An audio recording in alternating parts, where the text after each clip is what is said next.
टिक करिएगा, बी या सी। ये मैं अपनी कोचिंग के एक्सपीरियंस से बता रहा हूँ, बहुत सारे विद्यार्थियों से इंटरेक्शन के बाद बता रहा हूं मैं।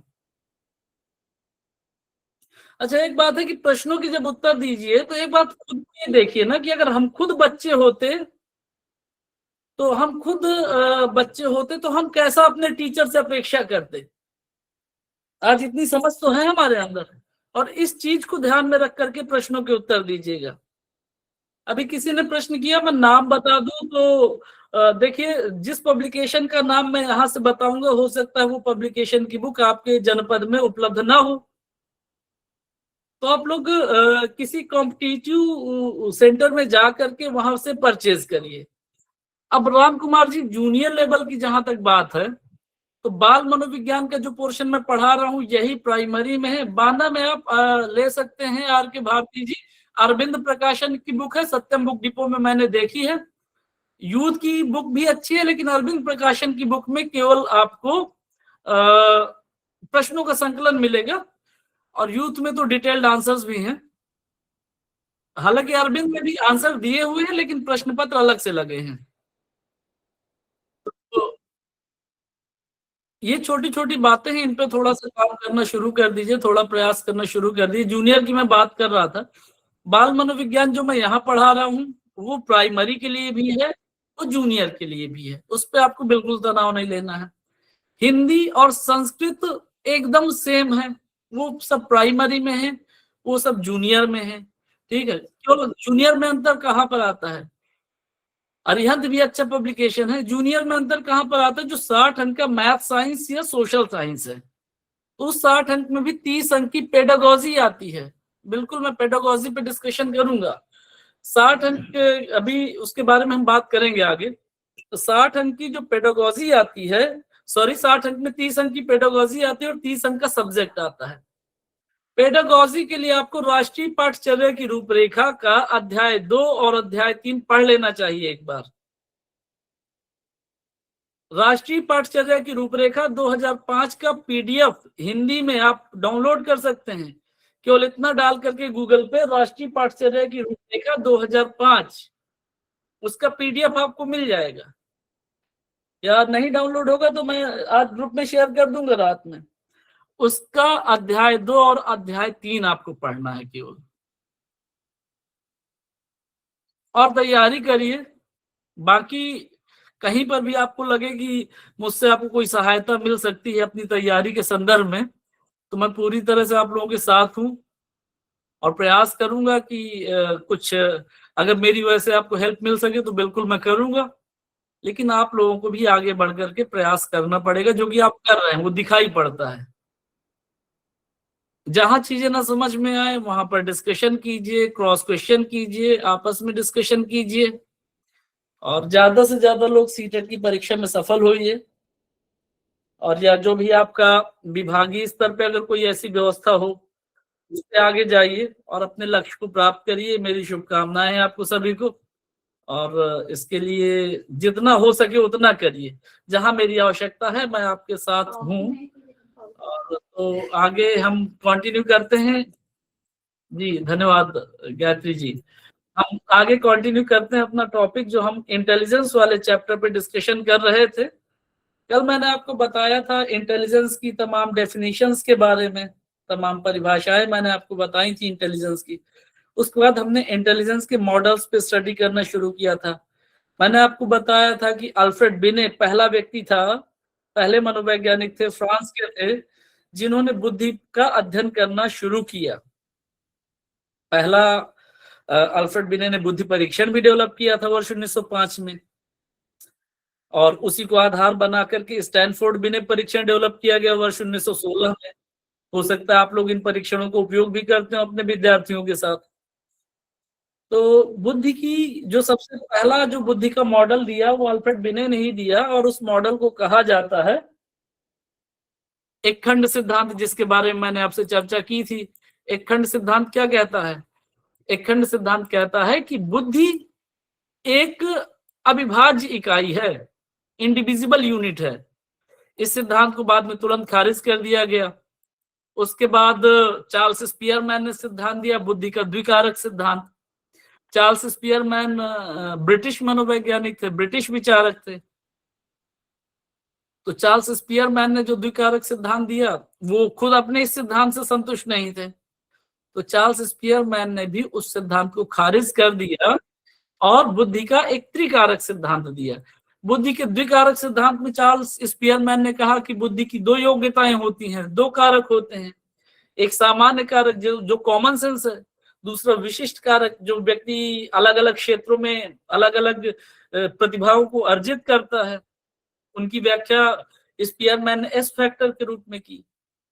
लेकिन स्पीयरमैन ने खुद ही अपने सिद्धांत में संशोधन किया और कहा कि भाई बुद्धि में एक कारक और होना चाहिए, और वो है ग्रुप फैक्टर, यानी समूह कारक। अब समूह कारक क्या है? समूह कारक जी फैक्टर और एस फैक्टर के बीच एक ब्रिज की तरह काम करता है। हालांकि इस सिद्धांत को भी बुद्धि के संदर्भ में ज्यादा मान्यता बाद में नहीं मिली। एक्चुअली आज तक जितने भी मॉडल इंटेलिजेंस को सपोर्ट करने के लिए, एक्सप्लेन करने के लिए दिए गए हैं, कोई भी मॉडल इंटेलिजेंस की सही से व्याख्या नहीं कर पाया।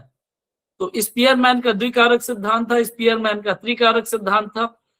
बाद में इसी को स्टडी करते हुए, स्पीयरमैन के आइडियाज पे फोकस करते हुए, थॉर्नडाइक ने बुद्धि का बहुकारक सिद्धांत दिया, यानी मल्टी फैक्टर थियरी दी बुद्धि की।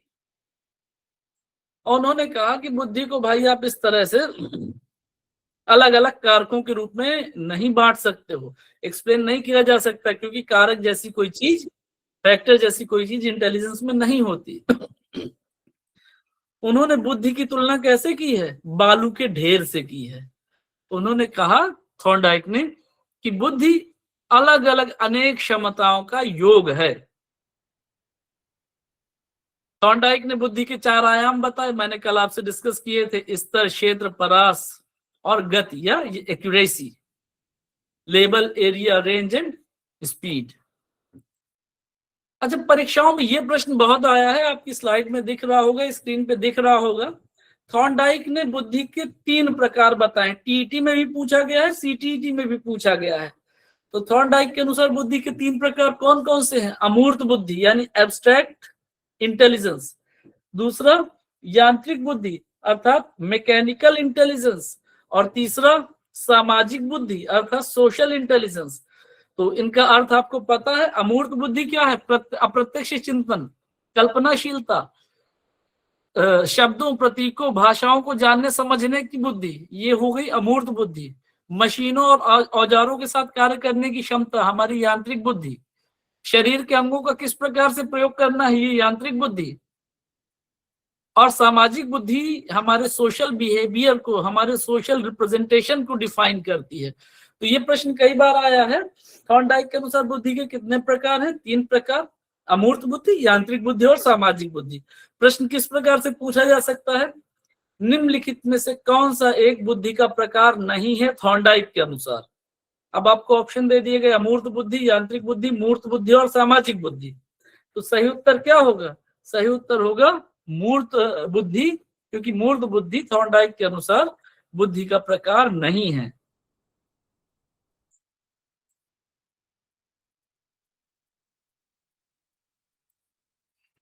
फिर हमने बात की थी थर्स्टन के बारे में। थर्स्टन ने 1930 में, वर्ष 1930 में प्राथमिक मानसिक योग्यता का सिद्धांत दिया। परीक्षा में यही सीधे सीधे कई अलग परीक्षाओं में पूछा गया है कि पीएमए थियोरी किसने दी? प्राथमिक मानसिक योग्यताओं के सिद्धांत के जनक कौन है? तो प्राथमिक मानसिक योग्यता सिद्धांत के जनक हैं थर्स्टन। और थर्स्टन ने कहा बुद्धि 7 अलग अलग बुनियादी मानसिक योग्यताओं का समुच्चय है, यानी समूह है। तो ये एक्चुअली स्पीयरमैन और थॉर्नडाइक के जो आइडियाज थे उन्हीं को आगे उन्होंने एलेबोरेट किया। और थर्स्टन ने बुद्धि की 7 प्राथमिक मानसिक योग्यताओं की बात की है, जिसमें से सबसे पहली है शब्द प्रवाह, कल बताया था मैंने। दूसरी है संख्यात्मक, तीसरी है शाब्दिक, और उसके बाद चौथी है स्थानिक, यानी अपने परिवेश की अच्छी समझ, निर्णय लेने की अच्छी समझ, स्मृति, प्रत्यक्ष परख और तर्क। इन पे हमने चर्चा की थी कल तक। आज हम डिस्कस करेंगे आगे बुद्धि के त्रिआयामी सिद्धांत को। ये जेपी गिलफर्ड के द्वारा दिया गया है वर्ष 1955 में। जेपी गिलफर्ड एक बहुत रिनोन्ड मनोवैज्ञानिक हुए हैं और उन्होंने बुद्धि को समझाने के लिए, बुद्धि की संरचना को समझाने के लिए एक बेहतर सिद्धांत दिया। इसको मनोविज्ञान में बहुत स्वीकृति मिली और आज भी मनोविज्ञान में इस सिद्धांत को स्वीकार भी किया जाता है।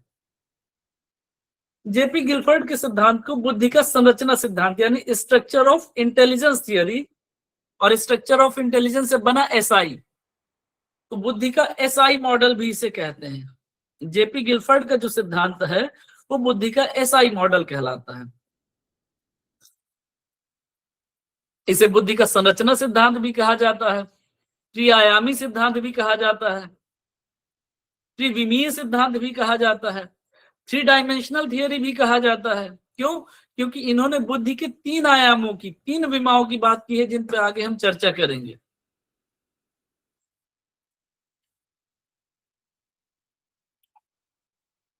अच्छा, बुद्धि के 3 आयाम कौन कौन से उनके अनुसार?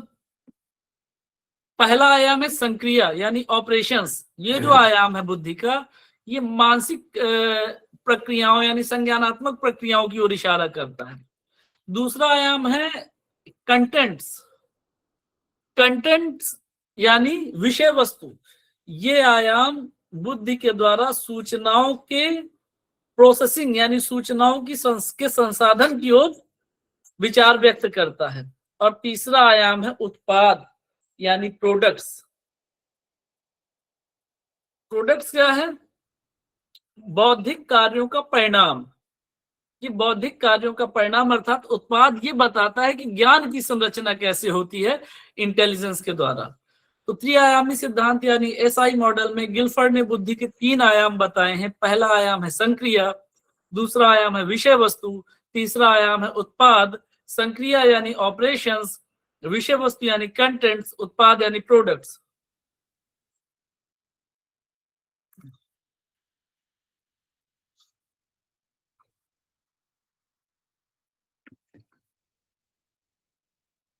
अब उन्होंने इन तीनों आयामों के अंतर्गत कुछ अलग अलग योग्यताओं को रखा है, कुछ अलग अलग क्षमताओं को रखा है। संक्रिय आयाम यानी जो पहला आयाम है ऑपरेशंस, इसका संबंध किससे है? इसका संबंध है संज्ञानात्मक कार्यों से यानी मानसिक कार्यों से। तो संक्रिय आयाम के अंतर्गत उन्होंने शुरुआत में कितनी योग्यताएं रखी? सबसे पहला है संज्ञान यानी कॉग्निशन, दूसरा है स्मृति यानी मेमोरी, तीसरा है अभिसारी चिंतन, चौथा है अपसारी चिंतन और पांचवा है मूल्यांकन। इसको याद कर लीजिएगा। जेपी गिलफर्ड की बुद्धि के सिद्धांत के संदर्भ में सीटेट पे प्रश्न इस प्रकार से भी एक बार पूछा जा चुका है कि निम्नलिखित में से कौन सी योग्यता संक्रिय आयाम की है या कौन सी योग्यता संक्रिय आयाम के अंतर्गत नहीं आती है। ठीक है, तो आप यहाँ पर देख रहे हैं संक्रिय आयाम के अंतर्गत कितनी है योग्यताएं? संक्रिय आयाम के अंतर्गत 6 योग्यताएं हैं। संज्ञान, स्मृति, अभिसारी चिंतन, अपसारी चिंतन और मूल्यांकन। उसके बाद विषय वस्तु आयाम के अंतर्गत पहले उन्होंने 4 तरह की विषय वस्तु को रखा। चित्रात्मक, प्रतीकात्मक फिगरल, प्रतीकात्मक हो गया सिंबॉलिक, शाब्दिक यानी वर्बल और व्यवहारिक यानी बिहेवियरल। और इसके बाद है जो तीसरा आयाम, तीसरे आयाम का नाम है उत्पाद यानी प्रोडक्ट्स। इसके अंतर्गत उन्होंने क्या क्या रखा? इकाइयां, यूनिट्स, वर्ग, संबंध, प्रणाली, रूपांतरण और निहितार्थ। इकाइयां यानी यूनिट्स, वर्ग यानी ग्रुप, संबंध यानी रिलेशंस, प्रणाली यानी सिस्टम, रूपांतरण यानी ट्रांसफॉर्मेशन और निहितार्थ यानी इम्प्लीकेशन। अच्छा, अभी मैं ऐसे बता रहा हूं तो आप लोगों को ये क्लियर नहीं होगा ये क्या मतलब है। उत्पाद के अंतर्गत ये यूनिट्स, इस ग्रुप, रिलेशंस, सिस्टम, ट्रांसफॉर्मेशन या इम्प्लीकेशंस रखने का क्या आशय है। विषय वस्तु आयाम के अंतर्गत ये फिगरल, सिंबॉलिक, वर्बल और बिहेवियरल का क्या मतलब है। इसी तरह संक्रिय आयाम में इनका क्या मतलब है, इस पे हम थोड़ा सा चर्चा कर लेते हैं। सबसे पहले बात करते हैं संक्रिय आयाम। संक्रिय आयाम ये दर्शाता है, बुद्धि का संक्रिय आयाम उन सभी मानसिक कार्यों की ओर इशारा करता है जिनमें हम अपनी बुद्धि का प्रयोग करते हैं, या उन सभी मानसिक कार्यों को ये दर्शाता है जो कार्य बुद्धि की सहायता से किए जाते हैं। और आप देखिए तो इसमें सारे कार्य शामिल है लगभग। संज्ञान यानी कॉग्निशन अर्थात बुद्धि से हम जानने और समझने का कार्य करते हैं। स्मृति अर्थात बुद्धि से हम याद रखने का कार्य करते हैं। तीसरा है चिंतन करने का कार्य करते हैं हम, यानी थिंकिंग। अब चिंतन उन्होंने दो तरह का कहा, अभिसारी चिंतन और अपसारी चिंतन। अभी मैं इस पे बात करूंगा, इस पे परीक्षा में प्रश्न आता है, अभिसारी चिंतन और अपसारी चिंतन पे। और मूल्यांकन करने का काम करता है, अर्थात हम निर्णय लेने का, असेसमेंट करने का कार्य भी अपनी बुद्धि यानी इंटेलिजेंस की सहायता से करते हैं। तो संक्रिया क्या दर्शा रहा है? संक्रिय आयाम उन सारे कार्यों को दर्शा रहा है जो हम बुद्धि की सहायता से करते हैं या जिनको संपादन में हमको बुद्धि की जरूरत पड़ती है। अगर आप विचार करेंगे तो आप पाएंगे कि लगभग सारे बौद्धिक कार्य संक्रिय आयाम में उन्होंने सम्मिलित कर लिए हैं। जी, क्लास के बाद क्वेश्चन और आंसर भी कर लेंगे। अब इस अबसारी और अपसारी का मतलब अभी बताता हूं, थोड़ा सा आगे आने दीजिए मुझे। अब विषय वस्तु संक्रिय हो गया वो सारे मानसिक क्रियाकलाप जिनका प्रयोग जिनके संपादन में बुद्धि का प्रयोग होता है। विषय वस्तु उन सारे क्षेत्रों को प्रदर्शित करता है जिन क्षेत्रों में बुद्धि का प्रयोग किया जाता है। सबसे पहला चित्रात्मक विषय वस्तु यानी आकृतियों को समझने में बुद्धि का प्रयोग होता है। प्रतीकात्मक संख्याओं, वर्णों, संगीत के सुरों और प्रतीकों को समझने में बुद्धि का प्रयोग होता है। संकेतों को समझने में बुद्धि का प्रयोग होता है। शाब्दिक बोलने में, पढ़ने में, लिखने में बुद्धि का प्रयोग होता है। और व्यवहारिक हमारे दैनिक जीवन में, हमारे सामाजिक व्यवहार में बुद्धि का प्रयोग होता है। तो संक्रिय आयाम प्रदर्शित करता है उन सारे क्रियाकलापों का जो हम बुद्धि की सहायता से करते हैं। विषय वस्तु आयाम प्रदर्शित करता है उन सारे क्षेत्रों को जिन क्षेत्रों में हम बुद्धि का प्रयोग करते हैं। और उत्पाद आयाम यानी प्रोडक्ट्स आयाम ये बताता है कि इन दोनों की क्रिया के फलस्वरूप, संक्रिय और विषय वस्तु की क्रिया के फलस्वरूप, बौद्धिक क्रियाओं के फलस्वरूप ज्ञान का निर्माण किस प्रकार से होता है। तो इकाइयां क्या है? इकाई का आशय है यहाँ पर ज्ञान की एक यूनिट। जैसे मैंने आपसे बताया, इसको ऐसे थोड़ा सा समझते हैं कि बुद्धि का त्रिआयामी सिद्धांत जेपी गिलफर्ड ने दिया, तो ये हो गया ज्ञान की एक इकाई। अब इसी में मैंने एक चीज आगे आपको बता दी, ज्ञान की कई इकाइयां मिलकर के ज्ञान के वर्ग बनाती हैं। वर्ग कैसे बनाती हैं? अब अगर मैं यहाँ पे कह दूं कि बुद्धि का जो त्रिआयामी सिद्धांत है, तो बुद्धि के त्रिआयामी सिद्धांत में 3 आयामों की बात उन्होंने की है। और ये सिद्धांत थॉर्नडाइक और थर्स्टन के सिद्धांतों से विकसित हुआ है। यहाँ पे मैंने कई सूचनाएं दे दी, ये ज्ञान के वर्ग बन गए। बात थॉर्नडाइक की आई, थॉर्नडाइक के बारे में भी आपको जानकारी मिली, तो ये ज्ञान का संबंध बन गया और ज्ञान के जटिल रिलेशंस डेवलप होकर के एक सिस्टम बनाते हैं, एक प्रणाली को बनाते हैं और उसका प्रयोग हम नए ज्ञान के अर्जन में करते हैं, वो है रूपांतरण। और जो भी हमने बौद्धिक क्रियाकलापों को का प्रयोग से जो भी अनुभव प्राप्त किया, उसका हमारे दैनिक जीवन में, हमारे व्यवहारिक जीवन में क्या उपयोगिता है, वो हो गया निहितार्थ। तो गिलफोर्ड के 3 मानसिक आयाम है, संक्रिया, विषय वस्तु और उत्पाद। मुझे लगता है अब थोड़ा बहुत आपको एक क्लियर हो रहा होगा कि संक्रिया, विषय वस्तु और उत्पाद का क्या आशय है। अगर समझ में आया तो कुछ लोग क्लियर करें इसको। संक्रिया से आशय है वो सारे क्षेत्र जहां बुद्धि का प्रयोग करेंगे, वो सारे कार्य जहां बुद्धि का प्रयोग करेंगे। विषय वस्तु वो सारे क्षेत्र जिन क्षेत्रों में बुद्धि का प्रयोग होगा। देखिए 3 आयाम है, संक्रिय आयाम है, विषय वस्तु आयाम है और प्रोडक्ट यानी उत्पाद आयाम है। संक्रिय आयाम उन सारे क्षेत्रों की ओर इशारा करता है, उन सारे कार्यों की ओर इशारा करता है जो कार्य बुद्धि की सहायता से किए जाते हैं। अब बुद्धि की सहायता से कौन कौन से कार्य किए जाते हैं? अगर परमानंद जी अभी आगे है तो आगे भी आ जाएगा, मैं बात करूंगा प्रश्न कैसे आएंगे इससे।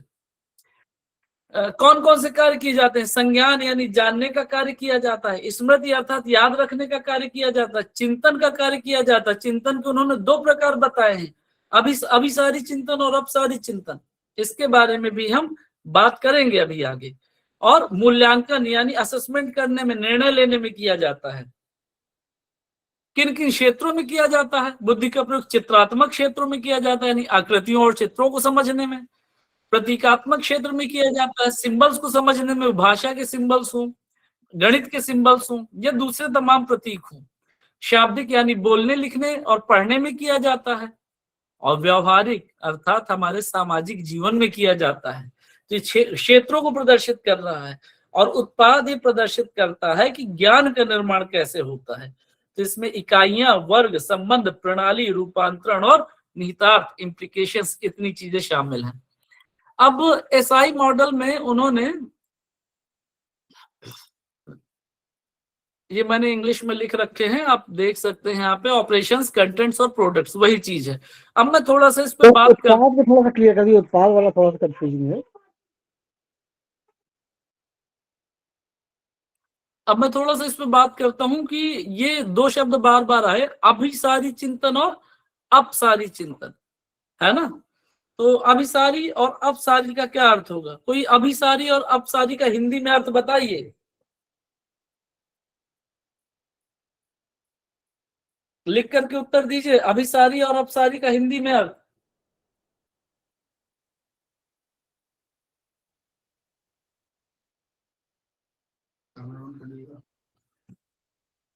अभिसारी नहीं, तार्किक नहीं है शब्द।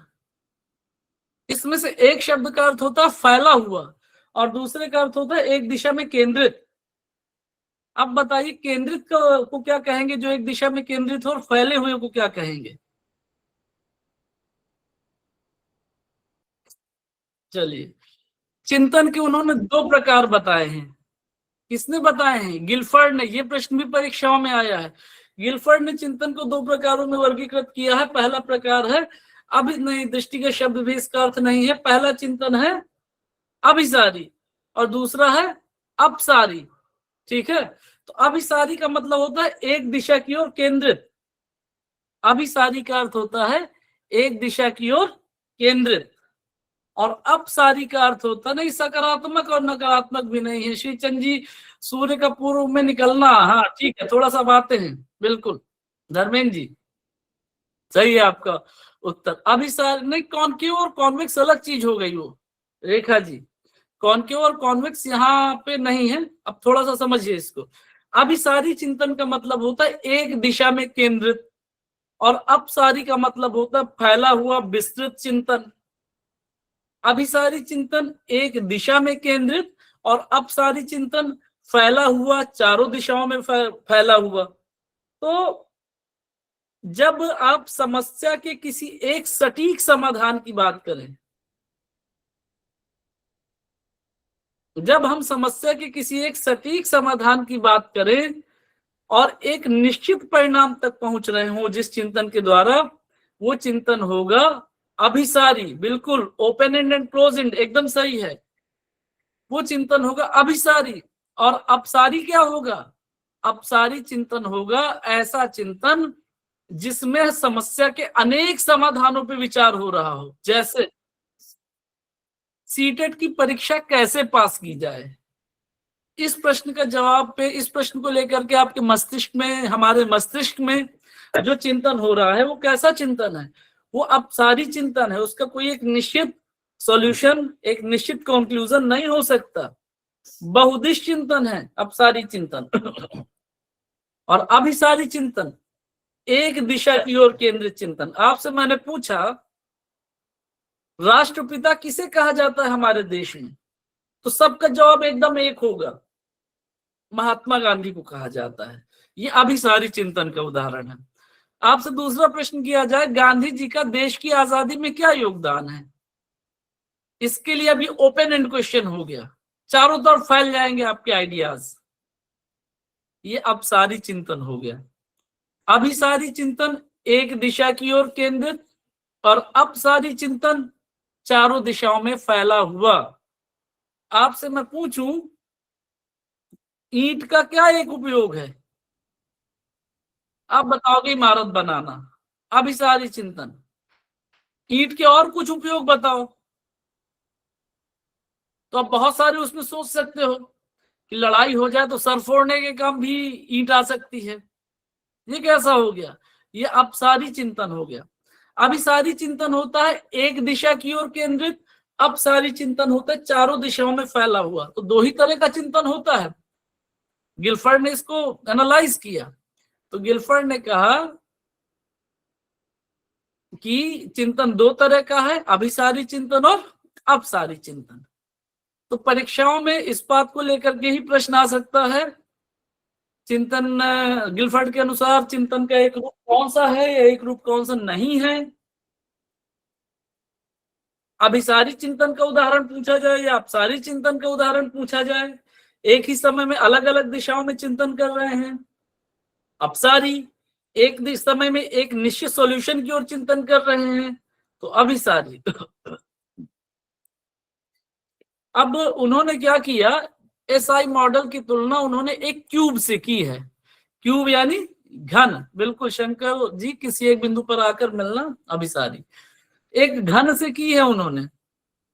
घन की तीन आयाम होते हैं। एक आयाम में उन्होंने रखा ऑपरेशंस यानी संक्रिया को, दूसरे आयाम में रखा विषय वस्तु यानी कंटेंट्स को, और तीसरे आयाम में रखा उन्होंने प्रोडक्ट्स यानी उत्पाद।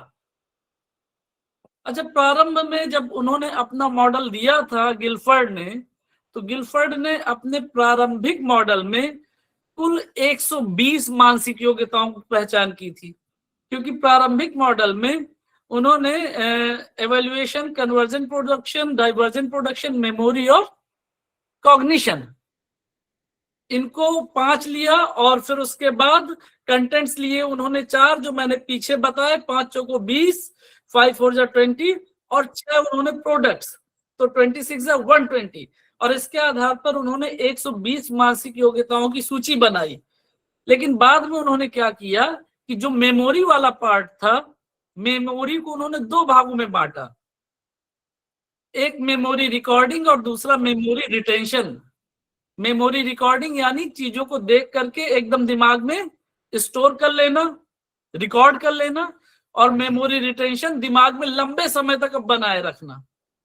तो इस तरह से ऑपरेशंस में कितने संक्रियाएं हो गई? 6 हो गई। और कंटेंट्स में क्या हुआ कि कंटेंट्स में उन्होंने एक ऑडिटरी भी जोड़ दिया, ऑडिटरी यानी श्रव्यगत। तो इस तरह से फाइनली उन्होंने बुद्धि की कुल 180 मानसिक योग्यताओं की पहचान की। और गिल्फर्ड का एक महत्वपूर्ण कार्य यह है कि गिल्फर्ड ने 180 मानसिक योग्यताओं की अलग अलग सूची बनाई है। तो बुद्धि का यह सिद्धांत बहुत हद तक, जो गिल्फर्ड ने दिया है, बहुत हद तक बुद्धिमत्ता की सही व्याख्या करता है। इन्होंने 180 मानसिक योग्यताओं की सूची बनाई है, और बाद के मनोवैज्ञानिकों ने इस पे और भी काम किया है, और 210 तक मानसिक योग्यताओं की सूची मनोवैज्ञानिकों ने बनाई बाद में।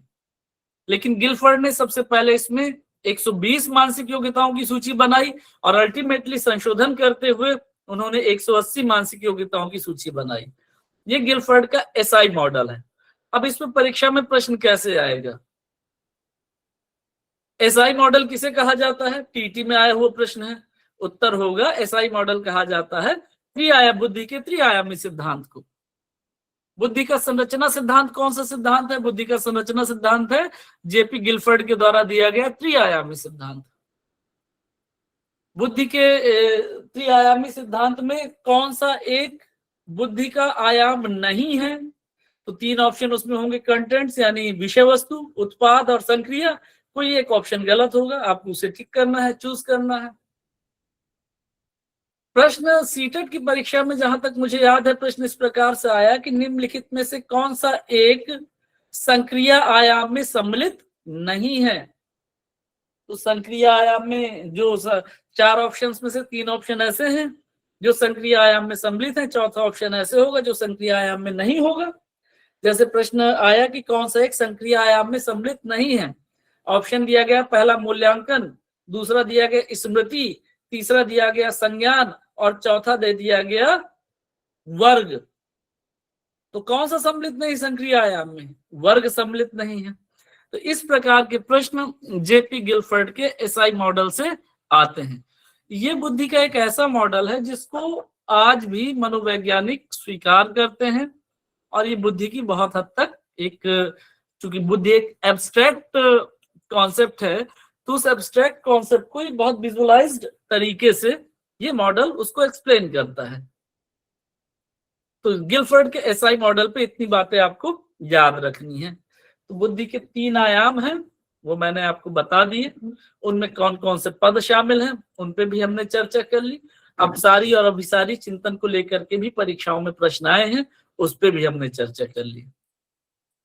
एक महत्वपूर्ण सिद्धांत है और गिलफर्ड के सिद्धांत से कई बार परीक्षाओं में प्रश्न आए हैं बुद्धि में। अब याद रखिएगा, बुद्धि का एक प्रतिदर्श सिद्धांत दिया, सैंपलिंग थियरी, बहुत ज्यादा इस पे कुछ खास नहीं है। आपको याद रखना है कि थॉमसन का सिद्धांत है ये। और सिद्धांत किसे क्यूब मॉडल कहते हैं? बिल्कुल थ्री डायमेंशनल मॉडल को क्यूब मॉडल कहेंगे, क्योंकि क्यूब में 3 आयाम होते हैं। मैंने अभी बताया आपको, लंबाई चौड़ाई ऊंचाई तीनों होता है उसमें। तो थॉमसन का सिद्धांत है बुद्धि का प्रतिदर्श सिद्धांत। टीईटी में प्रश्न आ चुका है, बुद्धि का प्रतिदर्श सिद्धांत यानी सैंपलिंग थियरी किसने दी? तो सैंपलिंग थियरी के जनक हैं थॉमसन। थॉमसन कहते हैं कि इस चीज को डिफाइन नहीं कर सकते हो आपकी बुद्धि में कौन कौन सी योग्यताएं होती हैं मानव बुद्धि में। वो कहते हैं कई तरह की इंटेलिजेंस होती है और जब व्यक्ति को कोई नया काम करना होता है तो अपनी जो योग्यताएं उसके अंदर है उनमें से सभी से थोड़ा थोड़ा ले लेता है और एक नई योग्यता बना लेता है। तो इसीलिए इस मॉडल को प्रतिदर्श सिद्धांत, प्रतिदर्श यानी सैंपल, कोई नई समस्या आई तो थॉमसन कहते हैं कि व्यक्ति अपनी जो पहले से जो अलग अलग तरह की बौद्धिक योग्यताएं या बौद्धिक क्षमताएं हैं उनसे व्यक्ति सबसे थोड़ा थोड़ा ले लेता है और एक नई इंटेलिजेंस एबिलिटी को डेवलप कर लेता है जिससे उस नई प्रॉब्लम को सॉल्व किया जाए। इसीलिए इस सिद्धांत को प्रतिदर्श सिद्धांत या सैंपलिंग थियरी कहते हैं, प्रतिदर्श मॉडल कहते हैं और इसके जनक हैं थॉमसन। याद रखिएगा, नाम बोले इनका। अच्छा, गिलफर्ड के एसआई मॉडल के बाद जिस सिद्धांत से प्रश्न और पूछे जाते हैं बुद्धि में वो है हार्वर्ड गार्डनर के द्वारा दिया गया बहुबुद्धि का सिद्धांत। एक रिसेंट आइडिया है ये, अभी वर्ष 1983 में हार्वर्ड गार्डनर ने इस सिद्धांत को दिया था और उन्होंने कहा अपनी पुस्तक में, एक पुस्तक उनकी प्रकाशित हुई फ्रेम्स ऑफ माइंड, याद रखिएगा एक परीक्षा में इसका नाम भी पूछा गया है। फ्रेम्स ऑफ माइंड में उन्होंने कहा कि बुद्धि किसी व्यक्ति में एक नहीं होती बल्कि बुद्धि अनेक तरह की हो सकती है। इसलिए इस सिद्धांत को बहुबुद्धि सिद्धांत कहते हैं, क्योंकि बुद्धि एक नहीं है ना। तो बुद्धि ऐसी भी नहीं कि बुद्धि एक हो उसके कई कारक हो, ये भी नहीं, ना ही बुद्धि अलग अलग मानसिक योग्यताओं का समूह है। हार्वर्ड गार्डनर सीधे कहते हैं कि बुद्धि एक नहीं होती बल्कि अनेक होती है। इसीलिए इसे बहुबुद्धि सिद्धांत यानी the theory of multiple intelligence कहा जाता है। वर्ष 1983 में फ्रेम्स ऑफ माइंड नाम की पुस्तक में उनके सिद्धांत प्रकाशित हुआ था। अब गार्डनर के अनुसार बुद्धि के कितनी तरह की बुद्धि होती है किसी व्यक्ति में मूलतः? तो गार्डनर ने बताया कि सबसे पहली बुद्धि है सांगीतिक बुद्धि, दूसरी बुद्धि है स्थानिक बुद्धि। बिल्कुल 8 तरह की बुद्धि की उन्होंने बात की, बाद में उन्होंने एक और जोड़ी, आते हैं उस पे। गार्डनर ने कहा कि बुद्धि का पहला प्रकार है सांगीतिक यानी म्यूजिकल, दूसरा है स्थानिक यानी स्पैटियल या विजुअल स्पैटियल, तीसरा है तार्किक गणितीय बुद्धि यानी लॉजिकल, चौथा है शारीरिक गतिक बुद्धि यानी काइनेस्थेटिक इंटेलिजेंस, और इसके बाद 5वां है शाब्दिक बुद्धि, 6वां है अंतर्वैयक्तिक बुद्धि और 7वां है अंतःवैयक्तिक बुद्धि। अंतर्वैयक्तिक और अंतःवैयक्तिक को थोड़ा समझना है। और 8वीं है प्राकृतिक बुद्धि। और अंत में वर्ष 1999 में गार्डनर ने कहा कि एक और बुद्धि हो सकती है, और उसको उन्होंने नाम दिया एग्जिस्टेंशियल स्पिरिचुअल इंटेलिजेंस, यानी अस्तित्व परक आध्यात्मिक बुद्धि। तो ये जो 8 प्रकार हैं बुद्धि के, आप इनमें से ज्यादातर का अर्थ आप समझ पा रहे होंगे। जैसे जिसमें सांगीतिक बुद्धि अच्छी होगी, वो क्या हो सकता है, वो संगीतकार हो सकता है, उसको धुनों की और संगीत के सुरों की अच्छी समझ होगी, वो एक गायक हो सकता है, संगीत की रचना करने वाला हो सकता है, कवि भी हो सकता है, वो गीतकार भी हो सकता है। फिर जिसमें स्थानिक बुद्धि अधिक होगी, वो अपने परिवेश को अच्छा जानने वाला होगा, स्थानिक योग्यता थर्स्टन की, उसमें निर्णय लेने की क्षमता अच्छी होगी। जैसे उदाहरण के लिए एक सैन्य अधिकारी या एक पायलट, परीक्षा में आया हुआ प्रश्न है, एक सैन्य अधिकारी या एक पायलट के अंदर स्थानिक बुद्धि अच्छी होती है। जिसकी तार्किक गणितीय बुद्धि अच्छी होगी, वो इंजीनियर हो सकता है, गणित का शिक्षक हो सकता है, वैज्ञानिक हो सकता है। शाब्दिक बुद्धि जिसकी अच्छी होगी, वो अच्छा लेखक हो सकता है, शिक्षक हो सकता है, कवि हो सकता है। अब बात आती अंतर्वैयक्तिक और अंतर्वैयक्तिक। मूर्तिकार जो है, आपने इस पे प्रश्न आया है सीटेट की परीक्षा में ही, किस तरह से अंतर्वैयक्तिक और अंतर्वैयक्तिक पे। अंतर्वैयक्तिक माने इंटरपर्सनल, अंतर्वैयक्तिक का मतलब हुआ इंटरपर्सनल, और अंतर्वैयक्तिक का मतलब हुआ इंट्रापर्सनल। दो शब्द हैं, इंटर और इंट्रा। जैसे आप बात करते हो अंतरराष्ट्रीय माने इंटरनेशनल, अर्थात विभिन्न राष्ट्रों के मध्य, और जब आप कहते हो इंटरनेशनल यानी अंतरराष्ट्रीय, अर्थात अपने ही देश में। तो ठीक उसी प्रकार से है अंतर्वैयक्तिक और अंतर्वैयक्तिक। अंतर्वैयक्तिक का अर्थ हुआ इंटरपर्सनल, और इंटरपर्सनल शब्द का क्या अर्थ हुआ, जिसकी इंटरपर्सनल इंटेलिजेंस अच्छी होगी, वो दूसरों की मनोदशा, दूसरों के भावों को बेहतर ढंग से समझ पाएगा।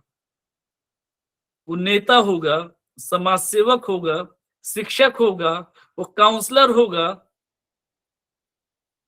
जैसे आप लोगों से अपेक्षा की जाती है कि आप विशेष आवश्यकता वाले बच्चों को बेहतर ढंग से समझते हैं,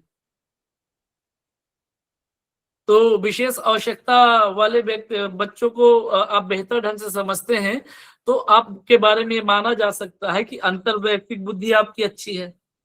तो अंतर्वैयक्तिक बुद्धि हो गई दूसरों की मनोदशा को समझने वाला कोई भी है। जैसे जो एक काउंसलर ले लें, हाँ, अंतर्वैयक्तिक को इंग्लिश में कहते हैं इंटरपर्सनल, और अंतर्वैयक्तिक को इंग्लिश में कहते हैं इंट्रापर्सनल।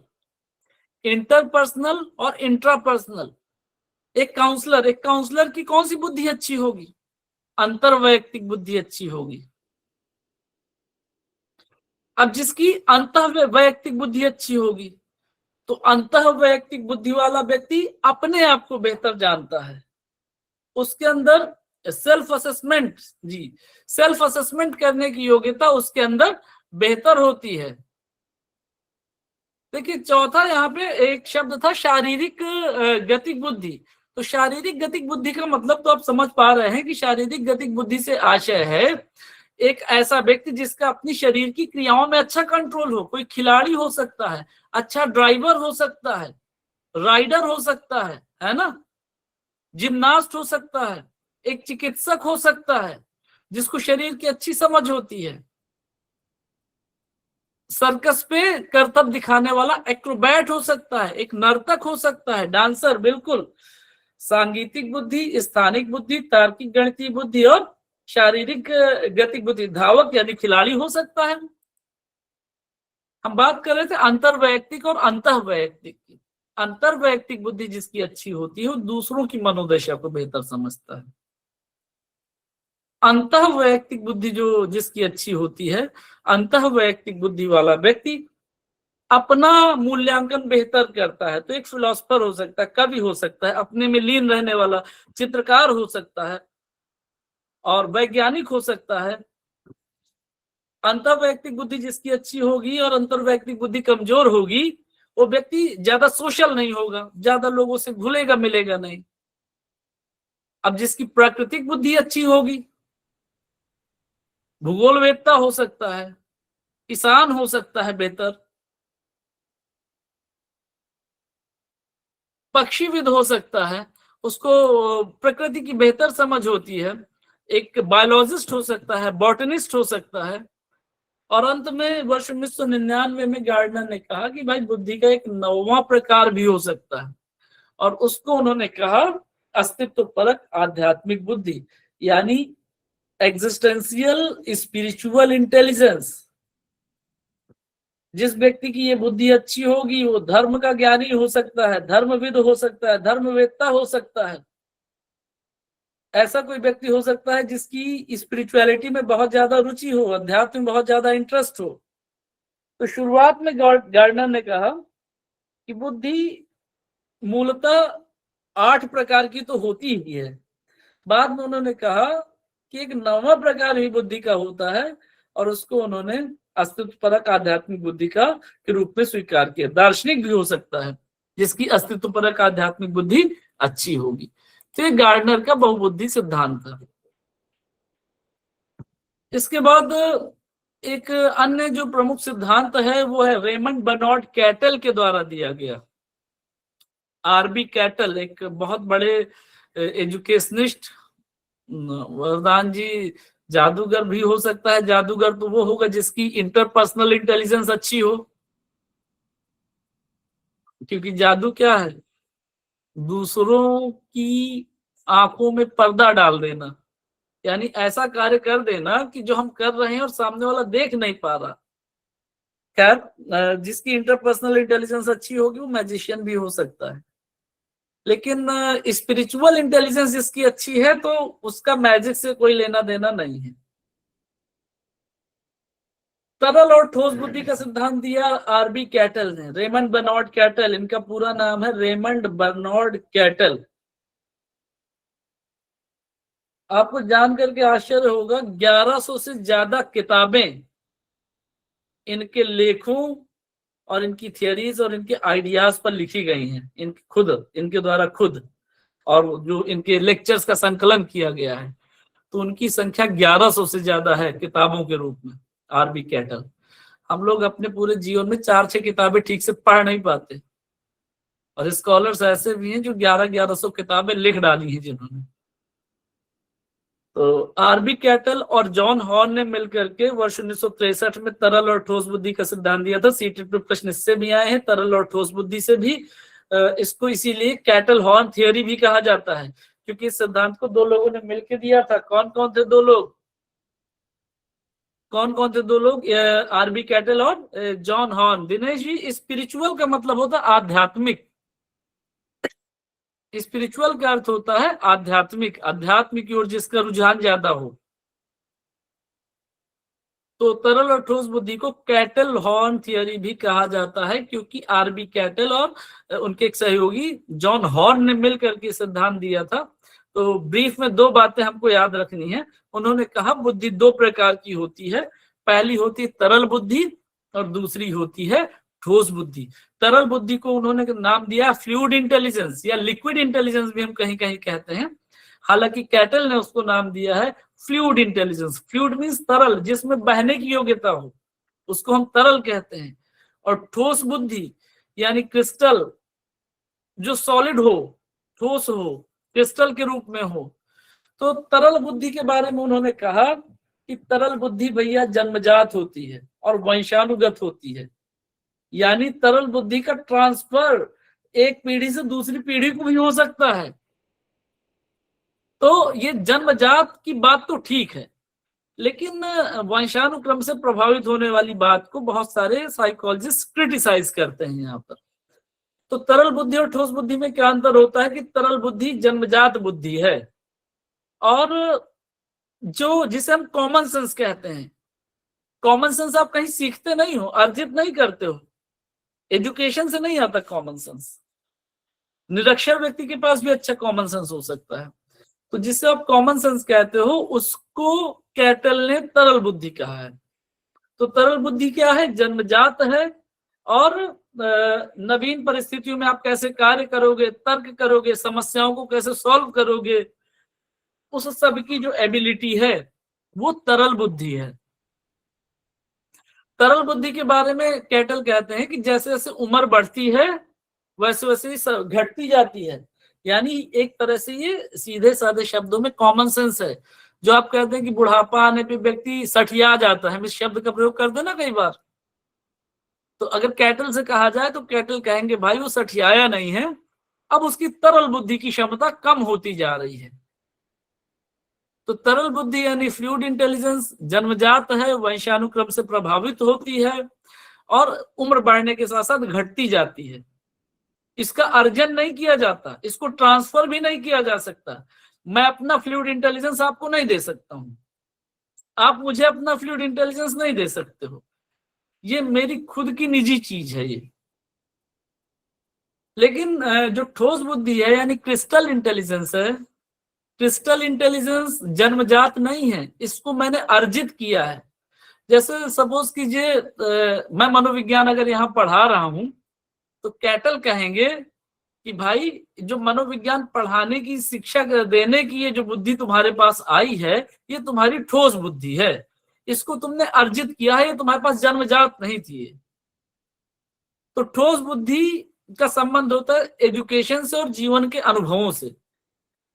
जीवन के अनुभवों और शिक्षा पर आधारित होती है ठोस बुद्धि, और ये आयु के साथ विकसित होती रहती है, इसका ये घटती नहीं है।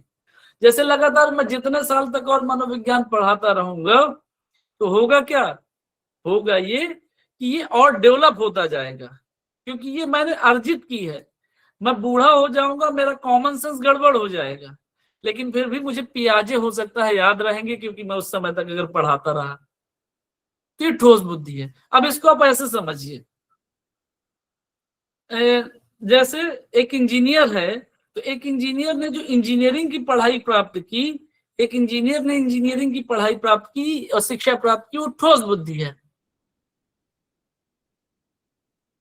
दूध पीना बच्चा जन्म के समय से सीख जाता है, ये उसका संबंध तरल बुद्धि से है। बच्चे की बोतल पकड़ के दूध पीना बाद में सीखता है, वो अर्जित कर रहा है अपनी बुद्धि के एक कौशल को। हालांकि ये बौद्धिक कौशल हो गया, यहाँ पर बात सीधे बुद्धि की हो रही है। तो तरल बुद्धि जन्मजात है, ठोस बुद्धि जन्मजात नहीं है। ठोस बुद्धि का अर्जन होता है, आयु बढ़ने के साथ साथ तरल बुद्धि घटती जाती है, ठोस बुद्धि घटती नहीं है, इसका विकास होता है। तरल बुद्धि क्या है, तरल बुद्धि हमारा कॉमन सेंस है, तर्क करने की क्षमता है। और ठोस बुद्धि क्या है, अनुभवों और शिक्षा से अर्जित की जाती है। जैसे प्रश्न पूछा जाए, एक निरक्षर किसान, अनपढ़ किसान भी ये बात जानता है कि खेती कैसे करनी है, सही मौसम क्या है, मिट्टी कौन सी सही है, सिंचाई कब देना है, इसका संबंध बुद्धि से है। लेकिन एक कृषि वैज्ञानिक जब कृषि का ज्ञान प्राप्त करता है तो उसने अपनी ठोस बुद्धि विकसित की, क्रिस्टल इंटेलिजेंस। तो दो तरह की बुद्धि कैटल के द्वारा बताई गई और उसमें उनका साथ दिया जॉन हॉर्न ने, इसलिए सिद्धांत को कैटल हॉर्न सिद्धांत भी कहते हैं। और वो दो प्रकार हैं, तरल बुद्धि और ठोस बुद्धि। आज की क्लास को यहीं समाप्त करेंगे और बुद्धि में अभी हम कल का एक दिन और लेंगे, और कल हम बुद्धि के त्रितंत्री सिद्धांत और साथ ही साथ बुद्धि के तमाम मॉडल्स पे के बाद हम बुद्धि परीक्षणों पे चर्चा करेंगे। कल हमारी बुद्धि वाली क्लास खत्म हो जाएगी। मैंने आपको अधिगम वाले चैप्टर पर आधारित बहुत सारे प्रश्न भेज दिए थे, कल मैंने कुछ यहाँ पर डिस्कस भी किए थे। कल मैं आपको बुद्धि से संबंधित प्रश्नों की एक श्रृंखला आपके सामने रख दूंगा, भेज दूंगा, और कल अगर समय मिलेगा तो कल ही हम बुद्धि वाले चैप्टर पर आपसे बातचीत भी करेंगे प्रश्नों पर। और बुद्धि के बाद हम व्यक्तित्व पढ़ेंगे। अजय जी, अगर कॉन्सेप्ट क्लियर है तो बहुत बहुत आपको धन्यवाद, और मुझे भी धन्यवाद कि मैं ऐसा कर सका कि आपको समझ में आ रही हैं बातें। फिर भी जहां आप लोगों को दिक्कत हो रही हो तो आप लोग बेशक मुझसे डिस्कशन कीजिए, बातचीत कीजिए, कॉल कर लीजिए, मैसेज कर दीजिए। मैं कोशिश करूंगा कि आपकी प्रॉब्लम को सॉल्व जरूर करूं। और मैं सोच रहा हूँ अगर कल संडे है तो कल भी क्लास रखी जा सकती है, देखते हैं, बात करते हैं कल की क्लास के लिए। हाँ, कल मैं जो स्लाइड बना के लाऊंगा बिल्कुल उसमें एमसीक्यूज में ऑप्शन का सही उत्तर छुपा लूंगा, बाकी पीडीएफ में उत्तर आप लोगों के पास रहेंगे। तो आज क्लास को यहीं विराम देते हैं। आप सभी को बहुत तो बहुत थोड़ा सा रोकेंगे आपको, उत्पाद पे जरा चर्चा कर लीजिए। जी जी। उत्पाद के जो 6 पॉइंट आपने बताया ना, उस पर जरा चर्चा कर लीजिए एक बार। किस पर सर? उत्पाद जो आपने भी बताया ना। मैं सर आपकी आवाज क्लियर नहीं आ रही, मैं समझ नहीं पा रहा हूँ। उत्पाद क्लियर हो रहा है आवाज? नहीं सर, बिल्कुल मैं समझ नहीं पा रहा हूँ क्या कह रहे हैं आप। मैसेज कर दीजिए प्लीज सर।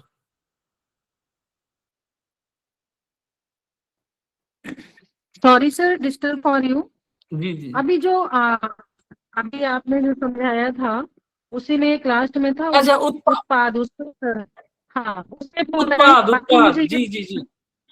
बाकी मुझे ये पूछना है, अभी संस्कृत की क्लास है ना सर टुडे? हाँ हाँ मैम, है संस्कृति क्लास है। I am audible? जी है, ओके संस्कृति क्लास है मैम। ओके, मैं थैंक यू सो मच, उत्पाद में थैंक यू। थोड़ा सा डिस्कशन कर लेता हूँ। चलिए, उत्पाद जेपी गिलफर्ड के एसआई मॉडल में है ना। तो जेपी गिलफर्ड का जो एसआई मॉडल के 3 आयाम है, जिसमें से पहला आयाम है संक्रिय आयाम यानी ऑपरेशंस। तो संक्रिय आयाम ये दर्शाता है कि बुद्धि का प्रयोग कौन कौन से मानसिक क्रियाकलापों को करने में किया जाता है। और दूसरा आयाम है संक्रिय आयाम के बाद विषय वस्तु यानी कंटेंट्स। वो ये दर्शाता है कि किन किन क्षेत्रों में बुद्धि का प्रयोग किया जाता है। उत्पाद आयाम ये दर्शाता है कि अलग अलग संक्रियाओं में और अलग अलग क्षेत्रों में बुद्धि का प्रयोग करने से ज्ञान और सूचनाएं कैसे निर्मित होती हैं। यानी वो सूचनाओं की प्रोसेसिंग के बारे में बात करता है, सूचनाओं के संसाधन के बारे में बात करता है। इकाई ज्ञान की एक छोटी यूनिट, इकाइयां मिलकर के बनती हैं वर्ग, ज्ञान की एक जैसी कई यूनिट्स मिलकर के बनाती हैं क्लास यानी वर्ग, और अलग अलग सूचनाओं के समूह मिलकर के बनाते हैं ज्ञान का एक रिलेशन, संबंध। और जब जटिल जाल बन जाता है ज्ञान का, तो बनता है एक व्यवस्था, सिस्टम, नॉलेज का। और सिस्टम जब एक सेट हो गया, बन गया, तो उस सिस्टम का हम दूसरी फील्ड में यूज करना शुरू कर देते हैं, दूसरे एरियाज में यूज करना शुरू कर देते हैं। तो वो हुआ रूपांतरण, ट्रांसफॉर्मेशन। और जो भी सूचनाएं, जो भी ज्ञान अर्जित हुआ, बनाया गया बौद्धिक क्रियाकलापों के द्वारा, उसकी क्या उपयोगिता है, क्या यूटिलिटी है, ये दर्शाता है इम्प्लीकेशंस यानी निहितार्थ। तो ये मैंने बहुत सरल शब्दों में आपको बताया है, हालांकि इसका कॉन्सेप्ट थोड़ा सा जटिल है, थोड़ा सा कॉम्प्लेक्स है। मैं उसको और अभी नहीं गया हूं, और क्योंकि परीक्षा के लिए इतना काफी है, उम्मीद है कि समझ में आया होगा। फिर भी अगर किसी को कोई और डाउट हो तो प्लीज अपना मैसेज करके या आइकॉन करके बता सकते हैं।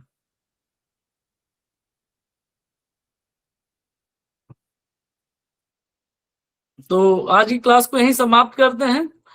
जी धन्यवाद सर, अभय सर। आज की क्लास को यहीं समाप्त करते हैं और आप सभी को बहुत बहुत शुभकामनाएं। एक बात आई है कि मैं टॉपिक समाप्त होने पर यहीं पर प्रश्न कर लिया करूं, तो कल से थोड़ा सा कुछ ऐसा बनाएंगे कि टॉपिक को ऐसे सेट करेंगे कि 5-10 मिनट यहाँ पर प्रश्न उत्तर भी हो जाए आपसे प्रतिदिन। कल से ऐसा काम हम करेंगे, इस चीज को बिल्कुल ध्यान में रखेंगे। तो आज के लिए इतना ही करते हैं। आपको सभी को धन्यवाद और बहुत बहुत शुभकामनाएं। शुभ रात्रि, शुभ रात्रि, शुभ रात्रि। संस्कृत की क्लास होगी, आप लोग बने रहिएगा। 2-3 मिनट बाद क्लास शुरू हो रही संस्कृत की। धन्यवाद।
Good evening class.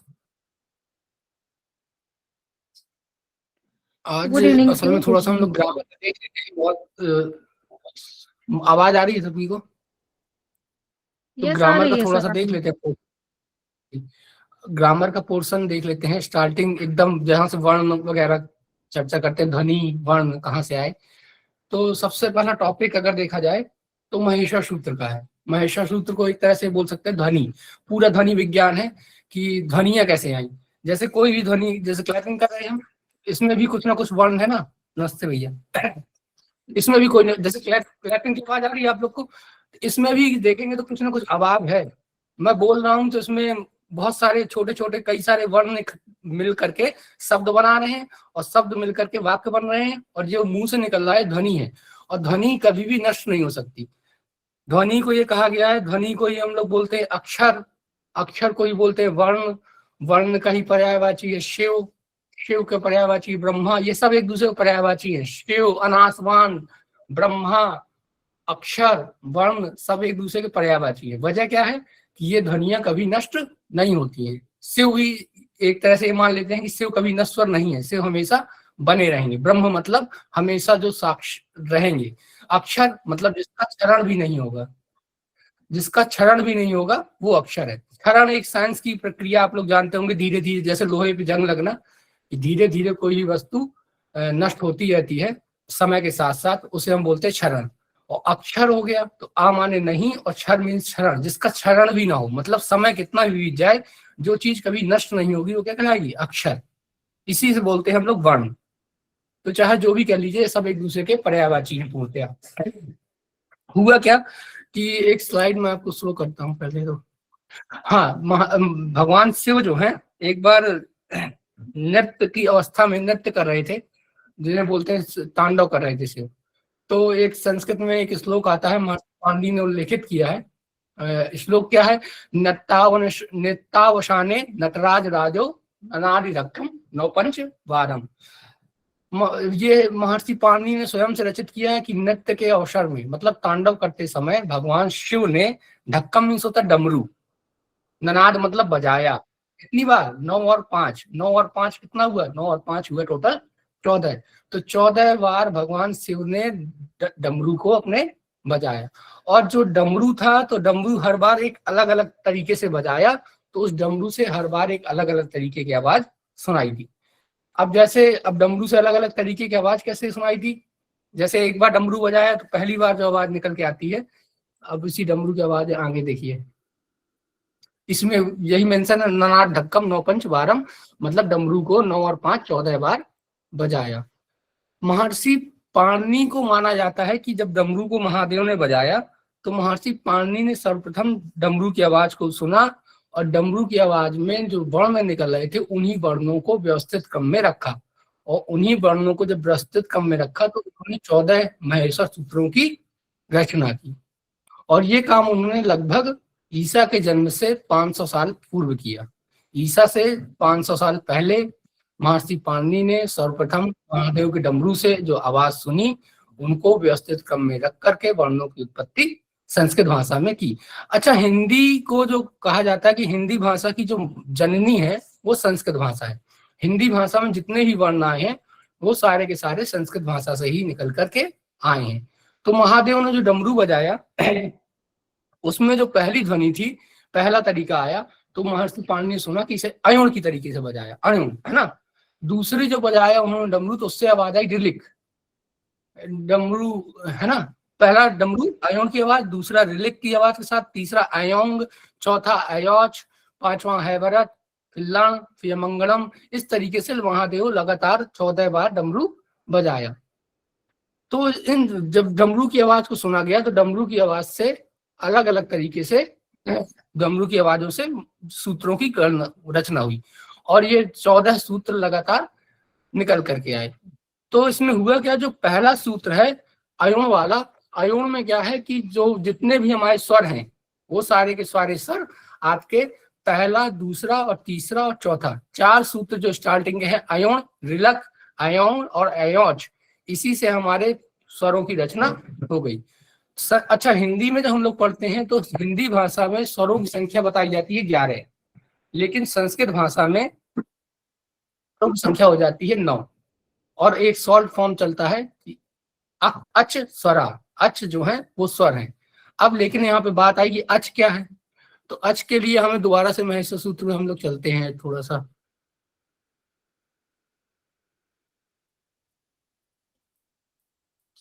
स्लाइड को बैक करना है,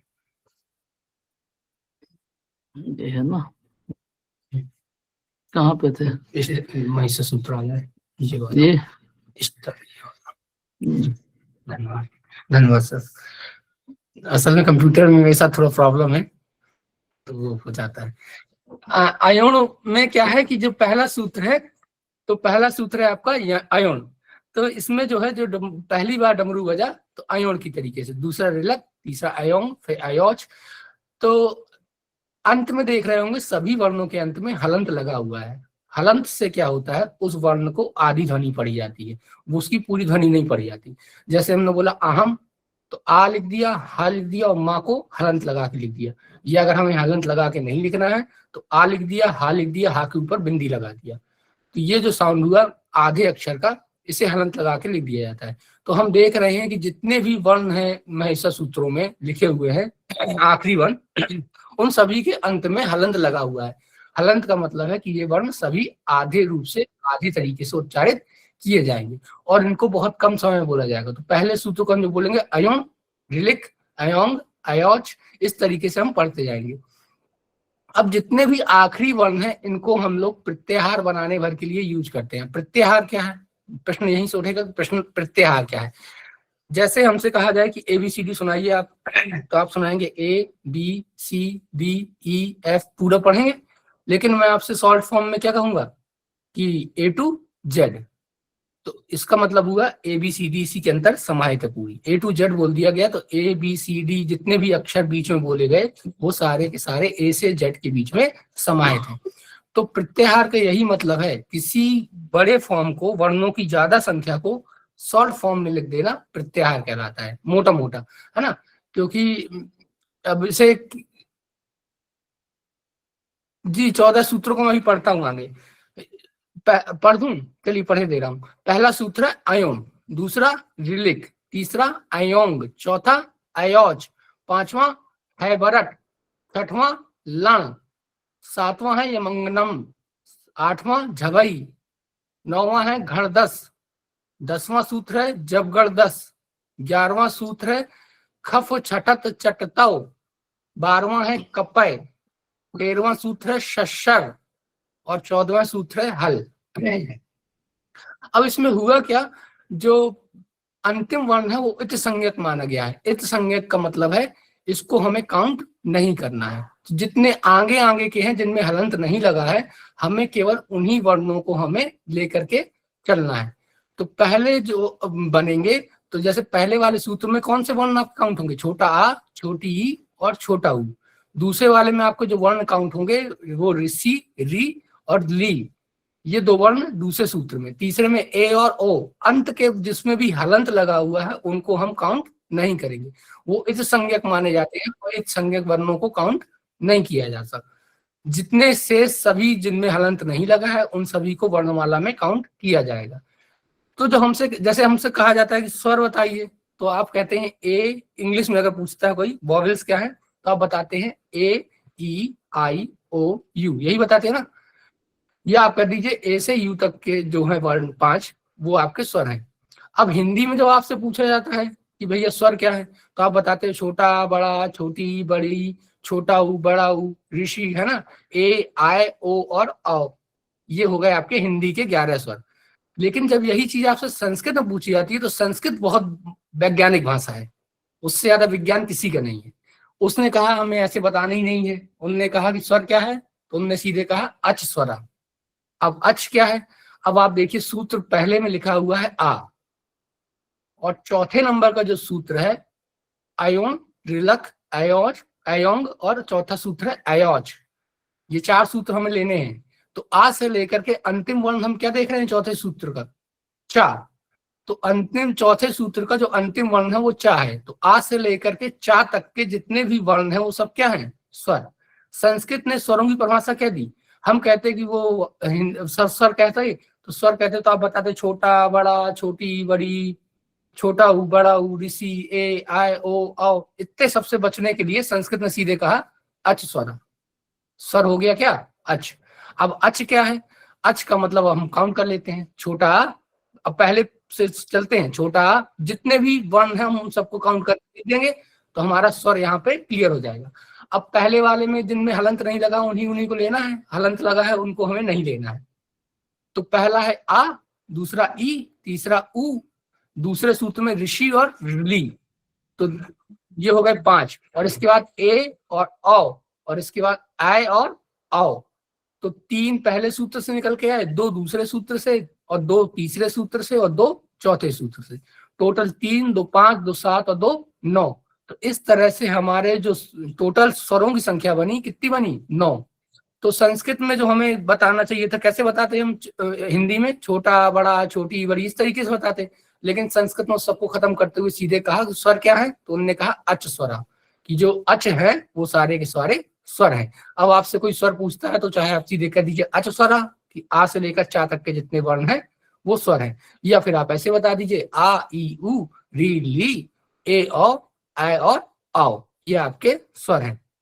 अच्छा, जो एक वर्ण है यहाँ पे दूसरे वाले सूत्र में लिखा हुआ है मध्य में, ऋषि और ली, ये जो वर्ण है ये संस्कृत बस में यूज होता है, हिंदी में प्रयोग नहीं होता। तो हिंदी में से स्वर के रूप में नहीं काउंट करते हैं, संस्कृत में से स्वर के रूप में काउंट कर लिया जाता है। तो जितने भी हमारे स्वर हैं वो सारे के सारे स्वर हमारे आ जाते हैं 1 से लेकर के चौथे सूत्र के बीच में। इसके बाद जितने भी हमारे व्यंजन वर्णों की गणना होगी वो हमारी 5वें सूत्र से लेकर के 14वें सूत्र तक हमारे व्यंजन वर्णों की गणना यहाँ पर की जाएगी।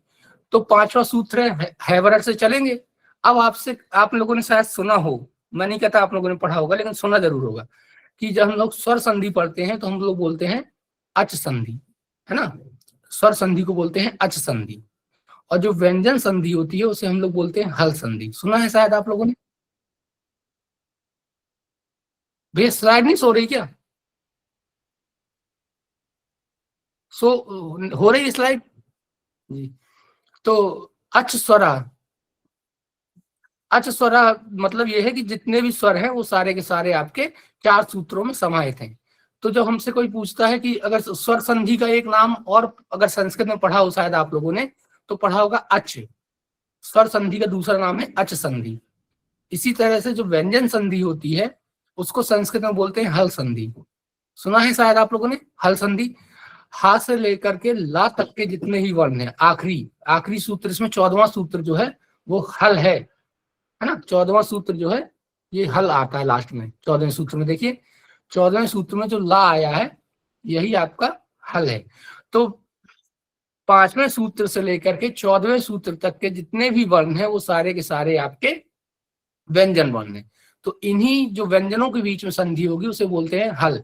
तो हमें व्यंजन बताने पड़ते कि का खा गा गा अंगा, चा छा जा जा इया, टा ठा डा डा अड़ा, ता था धा धा ना, पा फा वा वा मा, इस तरह हम पढ़ते जाते वर्णों को। तो संस्कृत में कहा कि इस सब पीडीएफ शो नहीं हो रहा, स्लाइड शो हो रही भैया? हो रही है, स्लाइड स्लो हो रही है, किसी का स्लाइड देखो क्या होगा, यहाँ शो हो रही है। जी जी। तो जितने भी आपके जो व्यंजन वर्ण है आपके, तो व्यंजन वर्ण आपके जो 5वां सूत्र है हैवरट से लेकर के अंतिम सूत्र हल के ला तक जितने भी सारे व्यंजन वर्ण है वो सारे व्यंजन वर्ण इसमें मेंशन कर दिए गए हैं। अब हम लोग से अगर वैसे पूछते तो हम बताते कि का खा गा गा अंगा, चा छा जा जा इया, टा ठा डा ढा अड़ा, ता था दा धा ना, पा फा बा भा मा। तो हम बताते ये जो 25 हमने पढ़े हैं ये स्पर्श व्यंजन है। फिर हम अंतस्थ पढ़ते या रा ला वा, फिर हम उसमें पढ़ते सा और हा। तो इस तरीके से, या फिर हम संयुक्त पढ़ते छ त्र ज्ञा और अंत में आता स्र, तो अंत में आता ज्ञा। तो एक वर्णमाला में हमने स्थान दे दिया गया है, अलग से रख दिया गया है स्रा। वर्णमाला में से कहीं स्थान नहीं मिला है, बाद में जोड़ा गया है तो स्रा हमने रख दिया है, बाकी उसका कोई मतलब नहीं है, वो आगत वर्ण के अंतर्गत रख दिया जाता है, बाद में आया है। तो जितने भी ये हल तक के हैं आपके, हैवरट के हा से लेकर के अंत में हल तक, हल का ला तक, ये जितने भी हैं ये सारे के सारे आपके व्यंजन वर्ण को शो करता है। अब या तो आप जिस तरह मैंने बताया आपको काका गंगा इस तरह से पढ़ के बताइए, या सॉल्ट में आप सीधे बोलेंगे हल व्यंजना, कि जो भी हल के अंतर्गत है वो सारे क्या है, व्यंजन। तो अब हल्के में हा से हल में, जिसके बाद में छठवें सूत्र से हम चर्चा करते हैं, जो पांचवें सूत्र सॉरी हैवरट, इसमें अंत वाले जितने भी वर्ण हैं जिनमें हलंत लगा है उसे आप छोड़ दीजिए और आगे पढ़ते जाइए, तो जितने भी निकलते जाएंगे सारे के सारे आपके व्यंजन निकलते जाएंगे। हैवरट से निकलेगा हा। अच्छा देखिए, बड़ा एक शिक्षण सूत्र शायद आप लोगों ने पढ़ा होगा, कठिन से सरल की ओर। हाँ भैया मैं चर्चा करता हूँ उस वर्ण पर, अभी बताता हूँ, अभी आएगा आगे। आप लोगों ने शायद पढ़ा हो, एक शिक्षण सूत्र होता है कठिन से सरल की ओर। तो महर्षि पाणिनि ने यही किया है। महर्षि पाणिनि ने क्या किया है कि कठिनता को पहले रख दिया है, कि कठिन कठिन पहले कर लो, सरल सरल आराम से धीरे धीरे सीखते रहना। तो उन्होंने जो कठिन वर्ण थे उन्हें पहले डाल दिया है, किसके लिए, व्यंजन वर्णों में। तो जो सबसे पहला जो हैवरट जो सूत्र है, इसमें सबसे पहले उन्होंने किसकी चर्चा कर दी है, अंतस्थ व्यंजनों की। तो देखेंगे हैवरट वाले सूत्र में, देखिए आप लोग पांचवें सूत्र में हा, या, वा, रा और टा वर्ण को हमें गिनना नहीं है क्योंकि उसमें हलंत लगा हुआ है, इत्संज्ञक वर्ण है, उसे हम काउंट नहीं करते। तो इसमें देखेंगे या, वा, रा और हा दिखाई दिया आपको, और ला नहीं मिल रहा होगा। ला उसके नीचे वाले सूत्र में देखिए, छठवां सूत्र है लण, उसमें अणा नहीं लेना है, तो ला। तो या, वा, रा और ला, ये आपके जितने चारों जो हो गए, ये कौन से व्यंजन हो गए, अंतस्थ व्यंजन। अंतस्थ का मतलब होता है ऐसे वर्ण जिनकी आवाजें हमसे अंदर से निकलती हैं। मतलब सारे वर्ण कहाँ से निकलते हैं, उच्चारित होते हैं मुख से। मुखेंद्रिय 5 हैं, कंठ, तालु, जीवा, दंत और ओष्ठ। इस पे हम कल स्लाइड देंगे, अभी एक समझाने के लिए केवल बता रहा हूं मैं आपको कि जो हमारी ध्वनियां निकलती हैं वो सारी जो अंदर से निकल के आए, लगे कि आपको एकदम अंदर से निकल के आ रही हैं, तो ऐसी सारी ध्वनियां कहलाती हैं अंतस्थ ध्वनियां। तो कौन कौन सी होती हैं, या, वा, रा और ला। देखिए ये सारी की सारी एकदम अंदर से निकल रही होंगी, है ना, तो ये कहलाते हैं अंतस्थ व्यंजन। इसके बाद अगला जो उन्होंने लिया है, पंचमाक्षर ले लिए हैं। पंचमाक्षर का मतलब 5वां अक्षर। हर एक वर्ण, जितने भी आपके ग्रुप हैं, 5वां वर्ण नहीं दिख रहा। 5वां वर्ण भैया देखिए, एक 7वां सूत्र दिया होगा इससे पहले वाली स्लाइड में, फिर से हटाना पड़ेगा आपको, मुझे बता दीजिए थोड़ा सा कहाँ से बैक से बोलता हूँ। अरे ये है ना, कहाँ से, ये कहाँ है पर, हाँ वहाँ पहुंच जाता है। कौन से, इससे पहले वाली धन्यवाद।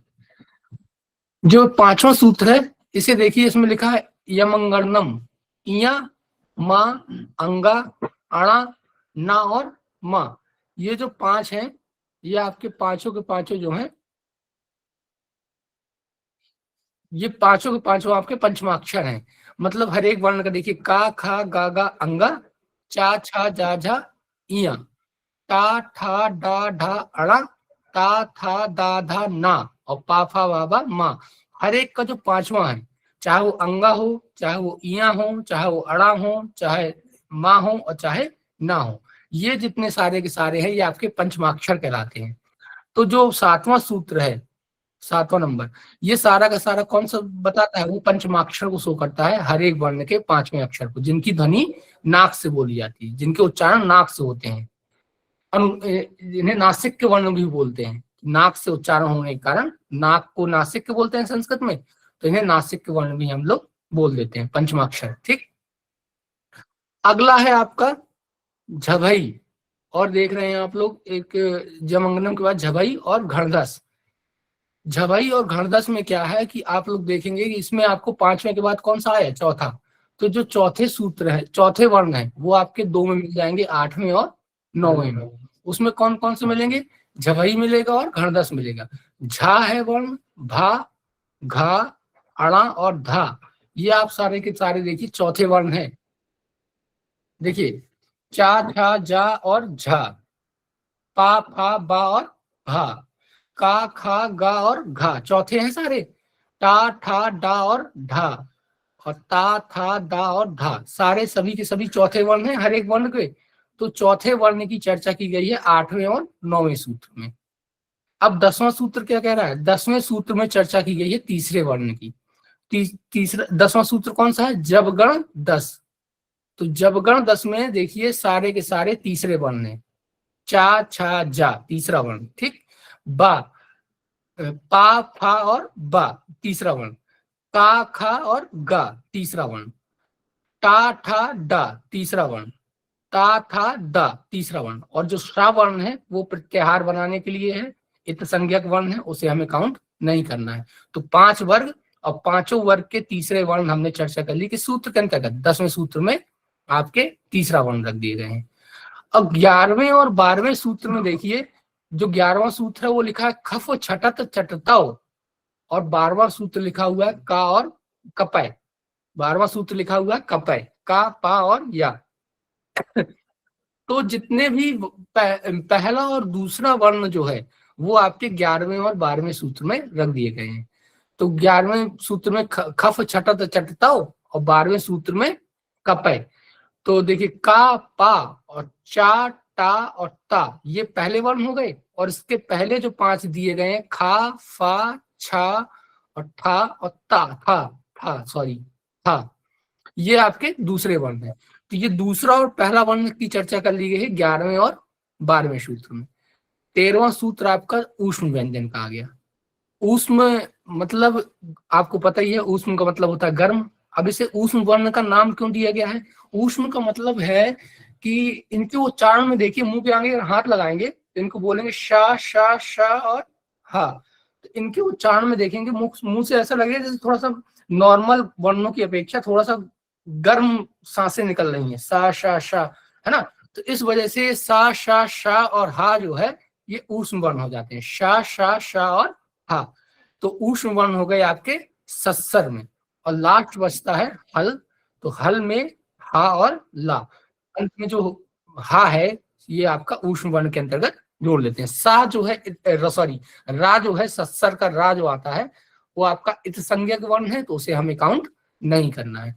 तो 13 और 14वें सूत्र में आपकी चर्चा कर ली गई है ऊष्म वर्णों की।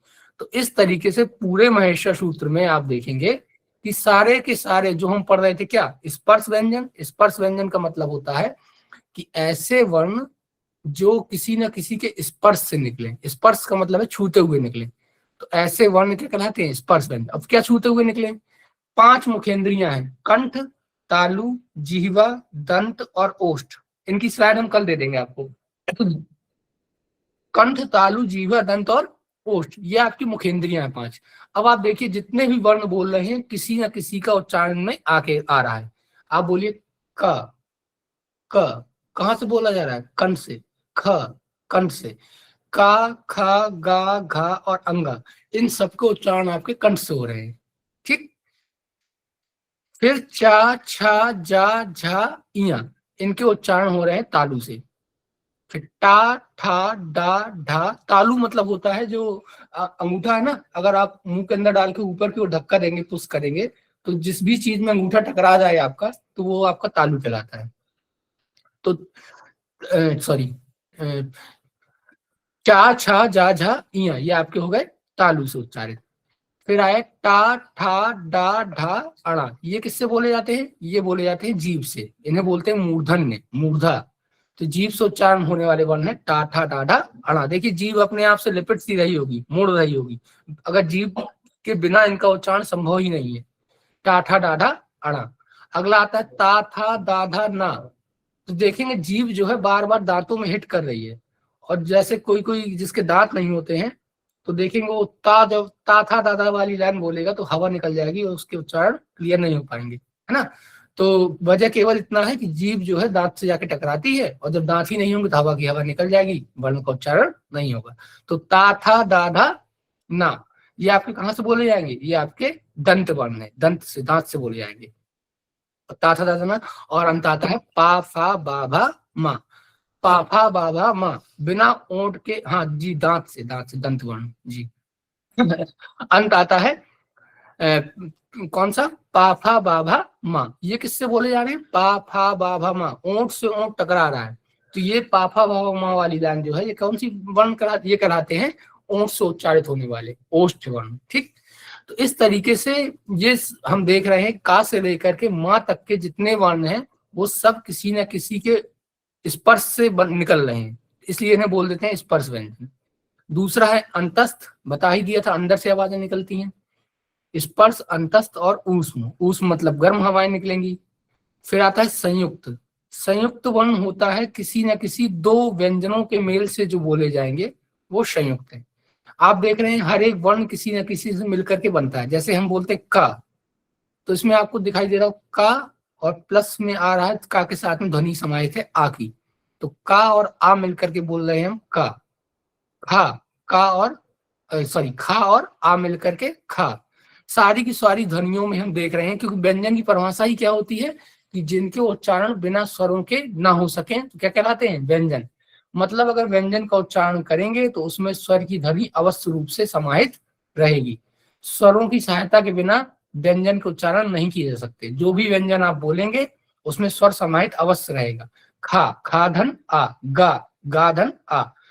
तो इसी तरह हर एक में आपका जो है किसी न किसी वर्ण की व्यंजन, अन्य वर्ण व्यंजन स्वर की आवश्यकता पड़ेगी, तो क्या कहलाएंगे, व्यंजन। लेकिन जो संयुक्त व्यंजन होगा उसमें क्या होंगे, डबल होंगे और दोनों के दोनों व्यंजन होंगे। जैसे छा, छत्री वाला, छा, त्रा और ज्ञा, ये आपके संयुक्त व्यंजन कहलाते हैं, क्योंकि ये दोनों ही व्यंजन व्यंजन से मिलकर के बनता है, इनमें स्वर की आवश्यकता नहीं पड़ेगी। तो जैसे हमने छा बोला तो छा बनता है के यस यस से। इंग्लिश में जब हम लोग किसी का नाम वगैरह लिखते हैं तो जैसे हमने बनाया आ बोलते हैं हम ए से, बा बी से। इसी तरह हमने बनाया छा छत्री को के एस यस से, तो के से आप बना दीजिए का और एस एस से बना दीजिए शा, तो का और षटकोण वाले सा से मिलकर के हमारा बन जाता है छा। त्रा बनता है ती आर ए से, तो टी से बना दीजिए ता और आर ए से बना दीजिए रा, तो ता और रा को मिला करके हमने क्या बनाया, त्रा। और ज्ञा बनता है जी वाई एन से, तो जी से बना दीजिए जा और वाई एन से बना दीजिए इया, तो जा और इया को मिला करके हमने बना दिया ज्ञा। तो इस तरीके से जो दो व्यंजनों से मिलकर के बनता है उसे हम बोल देते हैं संयुक्त व्यंजन। स्पर्श, अंतस्थ, ऊष्म, संयुक्त और दुगुण। दुगुण की इसमें कोई बात ही नहीं होती। अब इसमें एक चीज आती है संस्कृत में, अयोग वाय। तो अयोग वाय का ज्यादातर संख्या ही पूछ लेता है कि अयोग, इसकी स्लाइड हम आपको कल देंगे, उन्हें दोबारा से हम एक बार इनकी चर्चा भी कर लेंगे। तो अयोग वाय जो होता है, तो अयोग वाय का मतलब है संस्कृत में 4 अयोग वाय होते हैं। कौन कौन से, एक होता है अनुस्वार। अनुस्वार मतलब बिंदी, जैसे हम बोलते हैं पंत, तो पा, ना और अंत में है ता, तो ये जो ना का उच्चारण है ये अनुस्वार का उच्चारण है, मतलब नाक से बोला जाएगा। तो जो भी अनु मतलब पीछे और स्वर मीन स्वर, स्वर वर्ण के पीछे जो उच्चारित किए जाएंगे वो क्या है, अनुस्वार। पंत का मतलब है पा धन आ से मिलकर के हमारा क्या बना, पा, तो आ के बाद में आपने जोड़ा ना, तो स्वर के पीछे ही आ रहा ना, इसलिए कहलाता है अनुस्वार। कल मैं आपको एक एक वर्ण उस तरह से लिख करके स्लाइड में शो करा दूंगा, तो जिसको भी समझ में ना आए अभी थोड़ा सा, क्योंकि ये लिख के ही समझाया जा सकता है बेहतर तरीके से। तो पंत, संत, महंत सब में देख रहे हैं, सब में बिंदी लग रही है जितने में भी, तो ये जो बिंदी लग रही है ऊपर, इसी को हम बोलते हैं अनुस्वार। दूसरा है विसर्ग। विसर्ग क्या होता है, वी माने अलग, सर्ग मीन्स अध्याय, चैप्टर, तो चैप्टर से जो अलग कर देगा उसे हम बोलते हैं विसर्ग। अब विसर्ग कैसा उच्चारण देखिए, प्रातः काल, प्रातः काल, तो प्रातः अलग और काल अलग, बीच में आया विसर्ग। हमने बोला दुख, तो दुख ये अलग है, हम बोले दुख, तो इसमें जो बीच में आएगा दुख, ये आएगा विसर्ग। दा में छोटा होगी मात्रा, फिर विसर्ग और खा अलग अलग करके उच्चारित करेंगे, तो ये होता है विसर्ग। जहां पे भी आएगा आपका विसर्ग थोड़ा सा ठहराव लाएगा। तो क्या हुआ, अनुस्वार, विसर्ग, उपदमानी और जीवामूल। उपदमानी क्या होता है, उपदमानी का मतलब हुआ का और खा वर्ण के जितने भी उच्चारण होंगे कंठ से जो उच्चारित होते हैं वो आपके उपदमानी कहलाते हैं। और अंतिम होता है जीवामूली। तो जीवामूली जो मतलब जीभ से उच्चारित, यहाँ लास्ट से जीभ के अंत से जहाँ जुड़ी रहती है वहां से उच्चारित होते हैं, पा और फा, इनकी ध्वनियां देखिए लास्ट से ही निकल के आएंगी, तो उपदमानी बोल देते हैं। इनका कल स्लाइड आपको दे देंगे तो आप लोग को थोड़ा समझने में आसानी हो जाएगी। तो महेश्वर सूत्र आप लोग को याद कर लेना है थोड़ा सा, इससे वर्ण थोड़ा सा आपको समझने में आसानी हो जाएगी। कौन कौन से हैं, पहला है अयोण, दूसरा रिलिक, तीसरा अयोंग, चौथा अयोच, पांचवा हैबरट, छठवां लण, सातवां यमंगन्नम, सातवां सॉरी 7वां यमंगलम, 8वां है झबई, 9वां घणदस, 10वां जबगरदस, 11वां खफ छटत चटतव, 12वां कपय, फिर 13वां है सस्सर और लास्ट है अंतिम हल। अच्छा एक चीज और देख रहे होंगे, कई बार इसमें सीटेट में तो नहीं पूछता, यूपीटीईटी में पूछ लेता है। यूपीटीईटी में यही पूछ लेता है कि महेश्वर सूत्र में किस वर्ण को 2 बार स्थान दिया गया है। तो आप देखेंगे हा जो वर्ण है आपका, हा हल वाला, उसको देखिए आप 2 बार स्थान दिया गया है वर्णमाला में, है ना, इसमें महेश्वर सूत्र में। एक बार हैवरट में है और दूसरी बार है आपका लास्ट में मिल जाता है हल, 14वें सूत्र में हल, और एक है आपका हैबरट है 5वां सूत्र। तो 5वें और 14वें सूत्र में 2 बार आपको हा मिलता है, हैबरट और हल, तो ये 2 बार आता है। तो इस तरीके के प्रश्न भी आपसे पूछ लेता है कि महेश्वर सूत्र में किस वर्ण को 2 बार स्थान दिया गया है। आपसे अगर पूछता है प्रत्याहारों की संख्या क्या है, प्रत्याहार को थोड़ा और डिफाइन कर दूं मैं आपको, शायद आगे स्लाइडों में होगा। अब ये आपके क्रम से लिखे हुए हैं महेश्वर सूत्र, अयोण, ऋलक, अयोंग, अयोच, हैबरट, लण, यमंगलम, झबई, घणदस, जबगरदस, खफ छटत चटतव, कपय, सस्सर, हल। तो देखिए जो ये पहले सूत्र से लेकर के चौथे सूत्र तक हैं वो सारे के सारे आपके स्वर वर्ण हैं, छोटा आ, छोटी ई, छोटा ऊ, री, ली, ए, ओ, ए, ओ, ए और औ, ये आपके सारे के सारे स्वर हैं। इसके बाद हा, हैवरट में टा छोड़ दीजिए, लड़ में अड़ा छोड़ दीजिए, यमंगलम में मां वर्ण, क्योंकि जिनमें हलंत लगे होंगे उनको वर्ण के रूप में काउंट नहीं करना है आपको, वो केवल संज्ञक बनाने के लिए है कि आप प्रत्याहार बना सकें।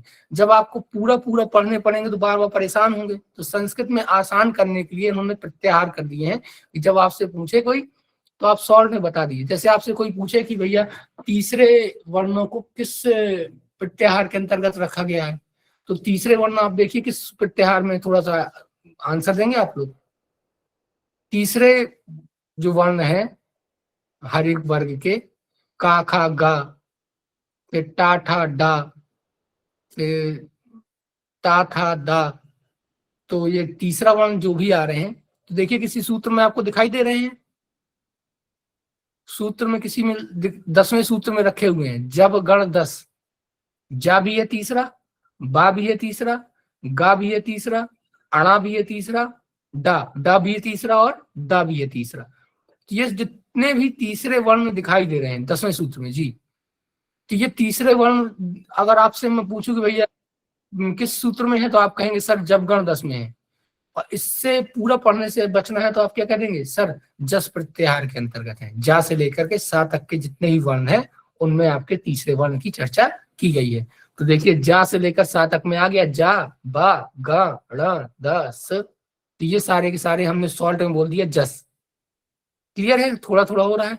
अब जैसे मैं पूछूं कि स्वर किस में रखे हुए हैं, आपने बता दिया कि सर अच में रखे हुए हैं, तो आ से लेकर के चा तक के जो आप फुटकर पढ़ के बताते हैं, छोटा, छोटी, छोटा ऊ, री, ली, ए, ओ, ए, ओ, इन सबसे बचने के लिए आपने क्या कहा, एच, अच, आ से लेकर के चा तक के। Very good.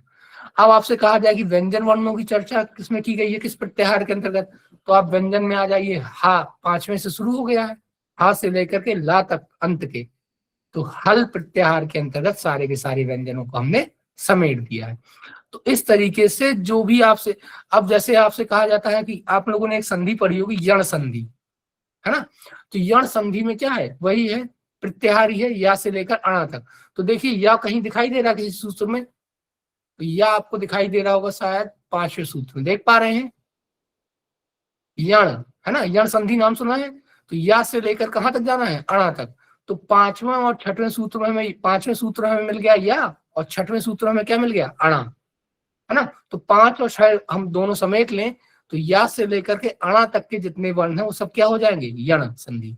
तो या, वा, रा और ला, ये क्या हुआ है आपके यण संधि के, है ना, या, रा, ला, वा, ठीक। तो इस तरीके से जो भी शॉर्ट फॉर्म होता है उसको हम लोग, क्लियर है सभी को, ना क्लियर हो तो दोबारा से बताऊं। जैसे यण कहा गया तो यण का मतलब है या से लेकर के अणा तक के। तो या से अणा तक का मतलब है या ले लेना है आपको, वा ले लेना है, रा ले लेना है, टा को हमें सम्मिलित नहीं करना है क्योंकि इत संज्ञक है, हलंत लगा हुआ है, और ला को सम्मिलित कर लेना है। तो या, वा, रा और ला, ये क्या हो गया? यण। ठीक, इको यणचि। अब यण संधि का एक सूत्र होता है इको यणचि, मतलब क्या है? एक प्रत्याहार को यण प्रत्याहार में चेंज कर देना है। एक प्रत्याहार का मतलब क्या है? ई से लेकर के का तक के वर्ण। अब ई देखिए कहाँ मिल रहा है आपको?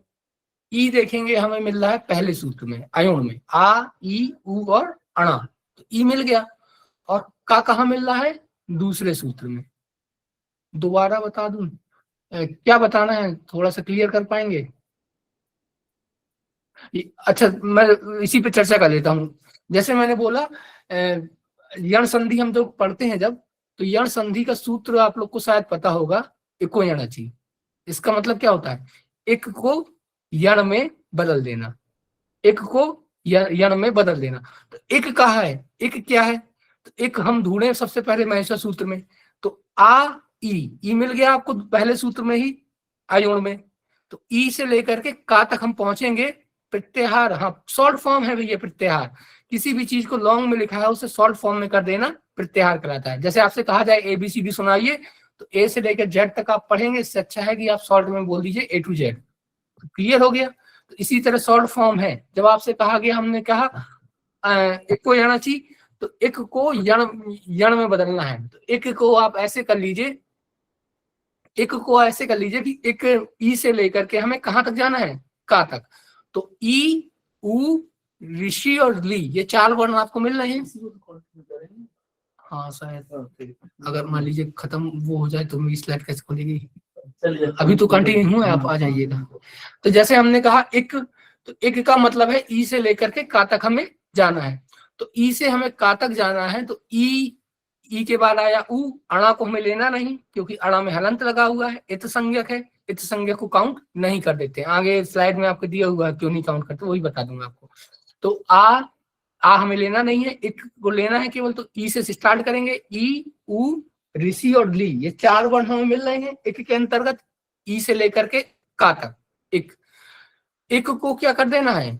इको यणचि, एक को यण में बदल देना। क्या होता है? यण संधि। ई, उ, ऋषि और ली को हमें बदल देना है या, वा, रा और ला में। तो क्या हो गया? एक यणचि हो जाएगा। अब एक प्रत्याहार के अंतर्गत आपसे पूछे हैं वर्ण कौन से हैं, तो छोटी ई, छोटा उ, ऋषि और ली। अब एक को यण में, तो यण प्रत्याहार फिर ढूंढिए, या मिल गया और अणा मिल गया। तो या से लेकर के अणा तक के जो वर्ण है उनमें चेंज कर देना इको यणचि। तो या, वा, रा और ला में चेंज कर देना इको यणचि। क्लियर हुई बात? आप लोगों ने यण संधि को 4 देखे होंगे, प्रत्येक, प्रतिधन, एक। तो प्रति का ई के बाद आ गया ए, तो ई के बाद ए आ जाए तो ई को हम किस में बदल देंगे? ई को या में, उ को वा में, ऋषि को रा में और ली को ला में बदल देते हैं। यही तो होता है ना यण संधि। यण संधि शायद आप लोग को पता हो, ई को या में बदल देते हैं, उ को वा में। तो देखिए क्रमशः बदल रहे हैं। ई को या में, छोटी ई की जगह पे हैबरट का या लिखा हुआ है, दूसरा है ना। उ को वा में, ऋषि को ला में, सॉरी रा में, और ली जो है उसको हम ला में परिवर्तित कर देते हैं। तो प्रत्याहार का मतलब ही होता है शॉर्ट फॉर्म में लिख देना। अब जो भी आपसे जो चीज ही पूछी जाए, जो भी प्रत्याहार का नाम पूछा जाए, उसको आपको शॉर्ट फॉर्म में लिख देना है, वही आपका प्रत्याहार बन जाएगा। जैसे आपसे कहा जाए अक प्रत्याहार, तो अक में जो प्रथम हर्ष स्वर होते हैं, हर्ष स्वर जानते होंगे सभी लोग आप लोग। हस्व का मतलब है जिनका उच्चारण धीरे से किया जा सके। आ, है ना, ई, उ, लिख कर, जी मैं कल तो मैं ये आपको अलग से डिफाइन कर दूंगा। चलिए अब इस स्लाइड को आगे बढ़ाते हैं, तो कल मैं लिख करके दोबारा ये हस्व दीर्घ समझा दूंगा, क्लियर कर दूंगा। ठीक, ये इत जो है, इत संज्ञक जो वर्ण है वो केवल इसके लिए होता है। इत संज्ञक जिसमें भी हलंत लगा होगा वो सारा का सारा वर्ण वो क्या कहलाएगा? वो वर्ण कहलाता है आपका इत संज्ञक। तो इत संज्ञक को एक सूत्र होता है कि उसको हमें उस सूत्र के अनुसार इत संज्ञक वर्ण को नहीं लेना होता है। वो केवल महेश्वर सूत्र में प्रत्याहार बनाने के लिए काउंट किया जाता है, इसके अलावा उसका कोई यूज नहीं होता है। हमारे प्रत्याहार कंप्लीट हो सके इसलिए आखिरी वर्ण को हम लोग रख देते हैं। अब इन स्लाइडों में देखिए जो पंचमाक्षर है उसे अनुनासिक बोल देते हैं क्योंकि उनके उच्चारण नाक से होते हैं। अब घोष मैं आपको कल बता दूंगा, स्लाइड बनानी पड़ेंगे अलग से, तो इसमें जो अगर इस तरह से बताऊंगा तो थोड़ा आप लोग के लिए कठिन पड़ेगा, तो मैं आसान तरीके से एकदम आपको दिमाग न लगाना पड़े, एक ही चार्ट में आपको पूरा डिफाइन हो जाएगा घोष क्या है। अल्प प्राण, अच्छा मैं घोष और इनकी परिभाषा और बता दे रहा हूँ। घोष वर्ण ऐसा होता है कि जिनमें स्वर तंत्रियों में कंपन होता है। स्वर तंत्रियां क्या है? कंठ, तालु, जिह्वा, दंत, ओष्ठ। इनमें अगर आपको लग रहा है कि कंपन हो रहा है, वाइब्रेशन हो रहा है, तो ऐसे वर्ण कहलाते हैं घोष वर्ण। और अगर इनमें कंपन नहीं हो रहा है तो ऐसे वर्ण कहलाते हैं 42 प्रत्याहार है भैया, 42। अगर कंपन हो रहा है तो कहलाएंगे घोष वर्ण, अगर कंपन नहीं हो रहा है तो कहलाएंगे अघोष वर्ण। अगला आता है अल्प प्राण और महाप्राण। अल्प प्राण, प्राण का मतलब अगर आप लोग जानते हो तो प्राण का मतलब होता है वायु, वायु हवा। अल्प मतलब कम, हवा मतलब हवा। जिन वर्णों में कम हवा निकलेगी वो अल्प प्राण है, और जिन वर्णों में ज्यादा हवा निकलेगी वो महाप्राण है। अब देखिए का हाथ लगा के देखिए, हवा नहीं सो रही ना, लेकिन खा बोलिए तो खा में हवा ज्यादा आएगी। ख तो खा में हवा का फ्लो तेज हो जाएगा। फिर गा, हवा नहीं आई, घ फ्लो आया हवा का। तो दूसरा और चौथा जो वर्ण होता है प्रत्येक पंक्ति का, टा ठ हवा फ्लो होगी, डा ढ हवा फ्लो होगी, ता थ हवा फ्लो होगी। तो दूसरा और चौथा वर्ण, इसे हम कल क्लियर करेंगे, वो डायग्राम में रहेगा ये। मैं अभी आपको केवल एक मोटा मोटा स्लाइड आ गई है इसकी, तो हम इसी में बता दे रहे हैं क्योंकि टॉपिक के अंतर्गत है। बाकी इसे थोड़ा सा और डिफाइन कर देंगे कल बढ़िया तरीके से। तो अल्प प्राण महाप्राण हवा के फ्लो के ऊपर होता है, तो ये अल्प प्राण और महाप्राण है। और दूसरा वर्ण जो भी होते हैं वो सारे के सारे आपके खफ छटत चटतव इस सूत्र के अंतर्गत, और कपय इन दोनों सूत्र के अंतर्गत दूसरा और पहला जो वर्ण होते हैं वो सारे के सारे आ जाते हैं, पहले और दूसरे वर्ण खफ छटत चटतव और कपय के अंतर्गत। अच्छा, जैसे आपसे इसमें एक शब्द आया सल प्रत्याहार। अब देखिए सा वर्ण आपको कहीं मिल रहा है, स्टार्टिंग में होना चाहिए, बस ये ध्यान रखिएगा। सा वर्ण आखिरी में जिसमें हलंत लगा होगा ना, उससे प्रत्याहार नहीं बनते हैं। सा जिसमें भी हलंत लगा होगा, देखिए इसमें सल लिखा हुआ है कारण 2 में, लेकिन इसमें हलंत नहीं लगा सा में, तो आपको सा वो ढूंढना है जिसमें हलंत ना लगा हो। किसी महेश्वर सूत्र में दिख रहा है, महेश्वर सूत्र की स्लाइड देखिए, उसमें किसी में सा दिख रहा है आप लोग को। देखिए एक सूत्र लिखा हुआ है शस्त्र, उसमें 13वें सूत्र में सा लिखा हुआ है, और शा से लेकर के हा तक जाना, ला तक जाना है हमें, ला में हलंत लगा हुआ है। तो सल प्रत्याहार में क्या लिखा हुआ है? ऊष्म वर्ण आपको मिल जाएंगे। तो देखिए 13वें और 14वें में शा शा शा और हा, ये आपके कौन से वर्ण हैं? ऊष्म वर्ण। क्लियर है? वही स्लाइडें हैं, मैंने एक ही में बता दिया। अब ये हस्त दीर्घ प्लुत, इससे मैं कल बेहतरीन स्लाइड बना के आप लोग को समझा दूंगा। वैसे समझाने को समझाया जा सकता है, लेकिन थोड़ा सा आप लोग को परेशान होना पड़ेगा, तो परेशान करने में कोई फायदा नहीं है आप लोग को।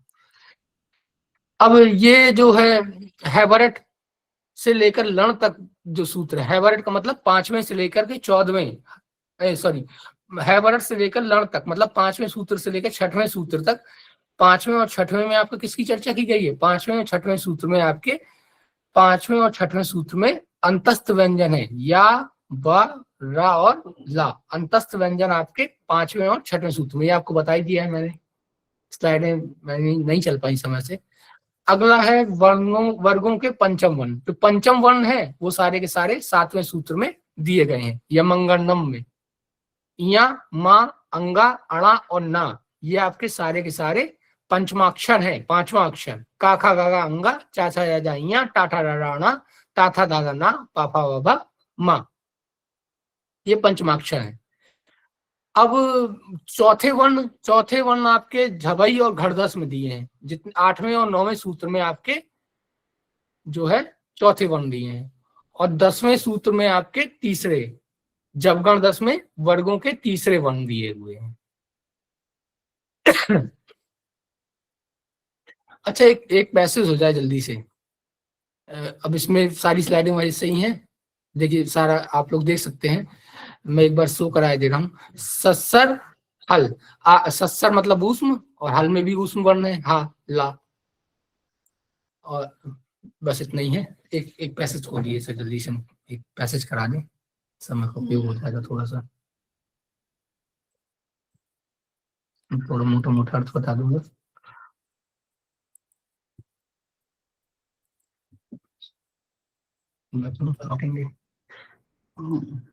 नहीं, खोल देता हूँ मैं।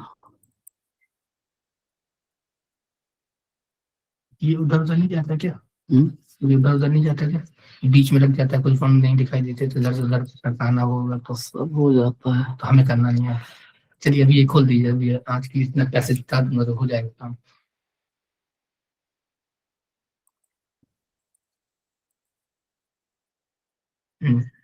यही 9 वाला खोल लीजिए पैसेज। हाँ, अब आप जाइए, परेशान हो गए। वीडियो आपको चालू कर दीजिए। अभी चालू कर दीजिए। हाँ सर, भैया संदीप सर को धन्यवाद बोलिए, क्योंकि वही सेट करते हैं भैया।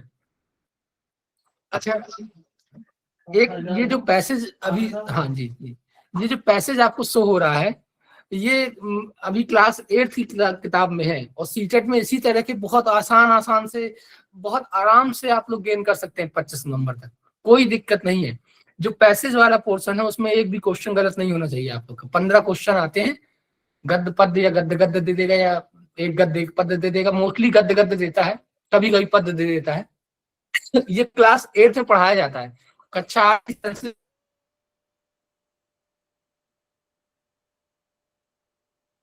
निकालना हो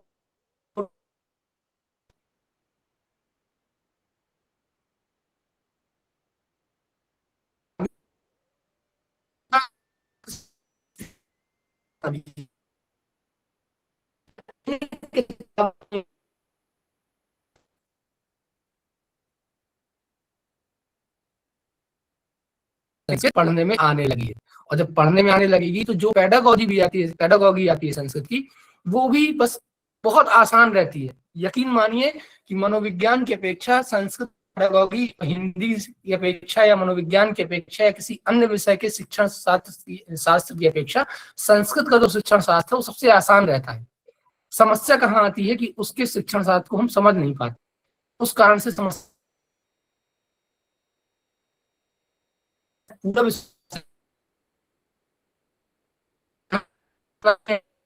तो, तो गलत हो जाए।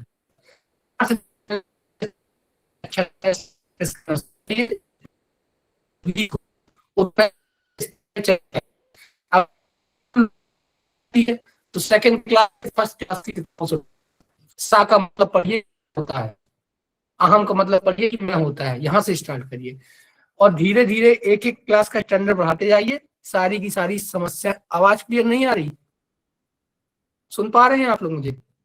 सारी की सारी समस्याएं, आवाज साफ नहीं आए, अब क्लियर है? आने लगी, अभी आने लगी, बीच में डिस्टर्ब हुई थी, अब आने लगी। जी जी, तो आपको संस्कृत आने लग जाएगी।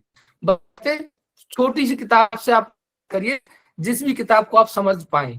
तो ये मत सोचिए कि आपको 5वीं कक्षा का पढ़ रहे हैं, 6वीं कक्षा का पढ़ रहे हैं, 7वीं कक्षा का। ये जो पैसेज है जो सीटेट में आए हुए हैं, ये कक्षा 6 से लेकर के अधिकतम मैंने देखा 8 या 9 10 तक की किताबों से है, कोई भी इससे बड़ी स्तर का पैसेज नहीं है।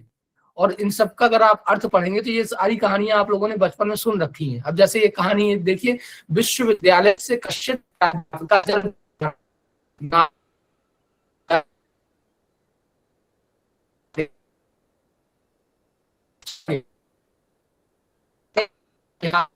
प्रथम अवसर नौका में जल विहार करने का उसका पहला अवसर आसीत मतलब था।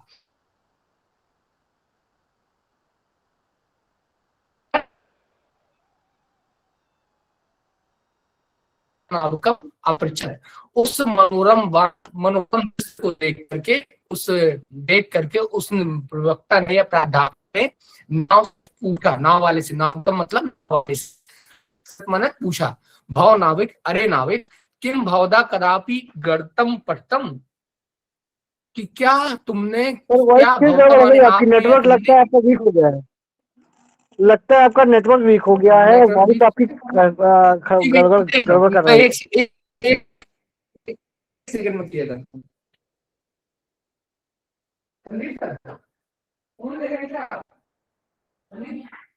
लेटर नहीं आता, फोन दे दीजिए, लेटर नहीं आता, आवाज नहीं आती।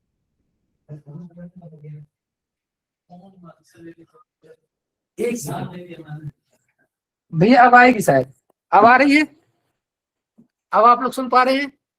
जी अब आई। देखिए अब आ रही है, तो कंटिन्यू करें। इसके बाद बस 5 मिनट में हो भी जाएगा, 5 मिनट पढ़ लूंगा मैं। तत्र मनोरम दृश्यान दृष्टा सा नाविकम, उस मनोहर दृश्य को देख करके उसने नाविक से पूछा, क्या पूछा? अरे नाविक, भव नाविक, अरे नाविक, किम भवदा तदापि गढ़तम पट्टम, क्या आपने, भवता मतलब होता है आपने या तुमने, क्या, किम माने क्या, भवता माने आपने, कदापि मतलब कभी, गणितम माने गणित, पट्टम माने पढ़ी है, क्या तुमने कभी गणित पढ़ी है? नाविक बोला, अब नाविका कह रहा है नाविका ना पट्टम महोदय, नाविक कहता है नहीं पढ़ी है महोदय, मैंने गणित नहीं पढ़ी है। सर मैं कहीं सो नहीं हो रहा इसमें, चला ही गया, कैमरा नहीं चल रहा क्या? चल तो रहा है।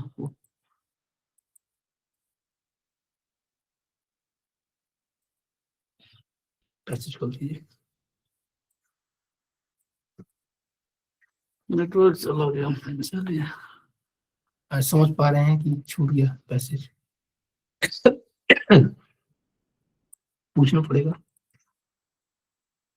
पूछना पड़ेगा।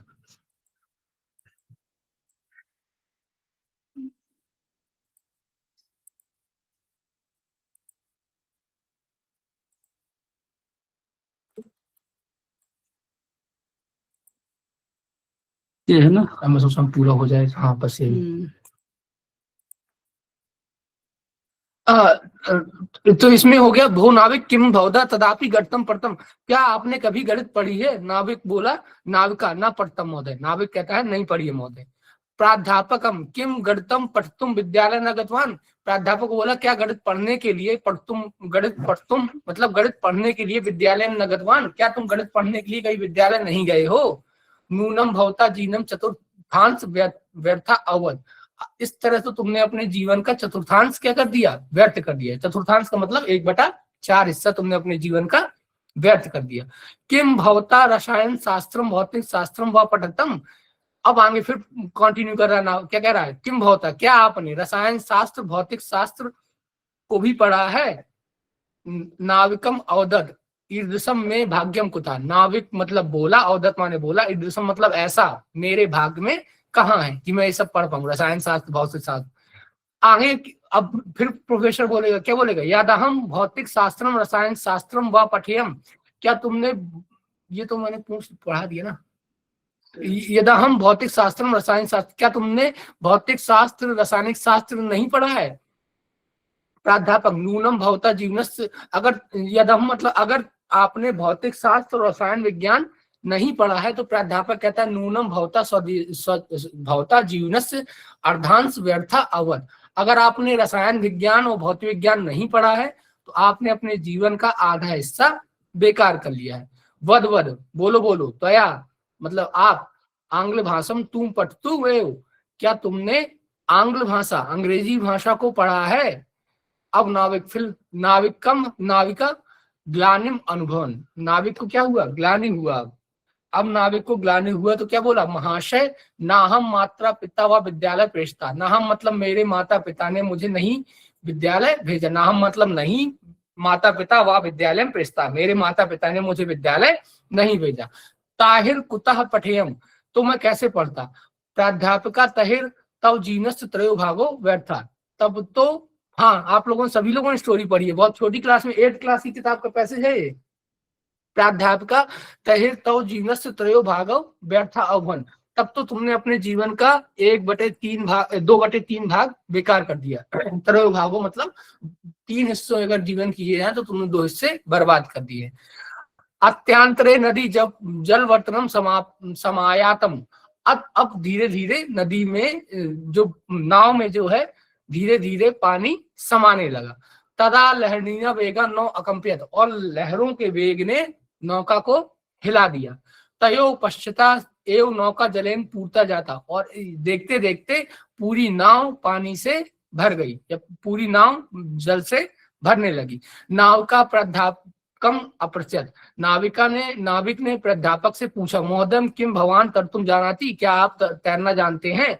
नौका जल पूर्ता दृष्टा भयभीत प्राध्यापक, नौका को जल से भरते हुए देख करके डरा हुआ प्राध्यापक अवदत मतलब बोला, अहम तुम तर्तुम न जानामि, मैं तो तैरना भी नहीं जानता।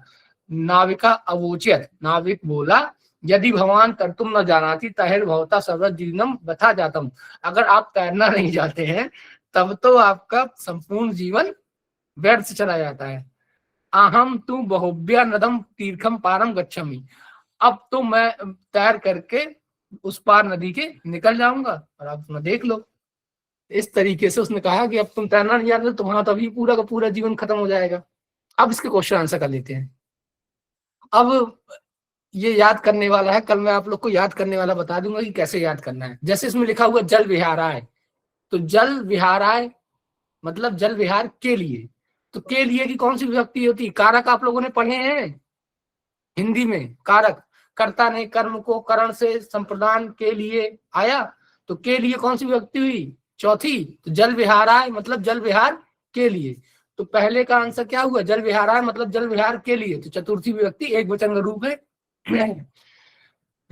जैसे होता ना, कर्ता ने कर्म को करण से संप्रदान के लिए, संप्रदान के लिए का है, तो जल विहार है मतलब जल विहार के लिए, तो चतुर्थी। अगला, ईदृशम में भाग्य कुता, ऐसा मेरे भाग्य में कहाँ है? इति वाक्यम को अवदत, ऐसा वाक्य कौन बोला? तो कौन बोला था ऐसा मेरे भाग्य में कहाँ है? नाविक ने बोला था। पठतम इति पदे का प्रयुक्ता, पठतम में कौन सा प्रत्यय है? अब प्रत्यय शायद आप लोग कभी बताए नहीं है, तो मैं आपको बता दूंगा। इससे शॉर्ट में एकदम, ये ग्रामर का पोर्शन है इसलिए थोड़ा थोड़ा मैं ग्रामर आपको कोशिश कर रहा हूँ कि बताता चलूं साथ में, नहीं तो ज्यादा दिक्कत हो जाएगी, कोई क्वेश्चन रहते हैं ग्रामर के।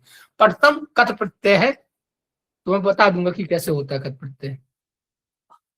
आगे ये क्या हो रहा है आगे, हाँ, कदापि इति पदस्य संधि विच्छेदा भवति, कदापि जो पद है इसमें संधि विच्छेद होगा। क्या होगा?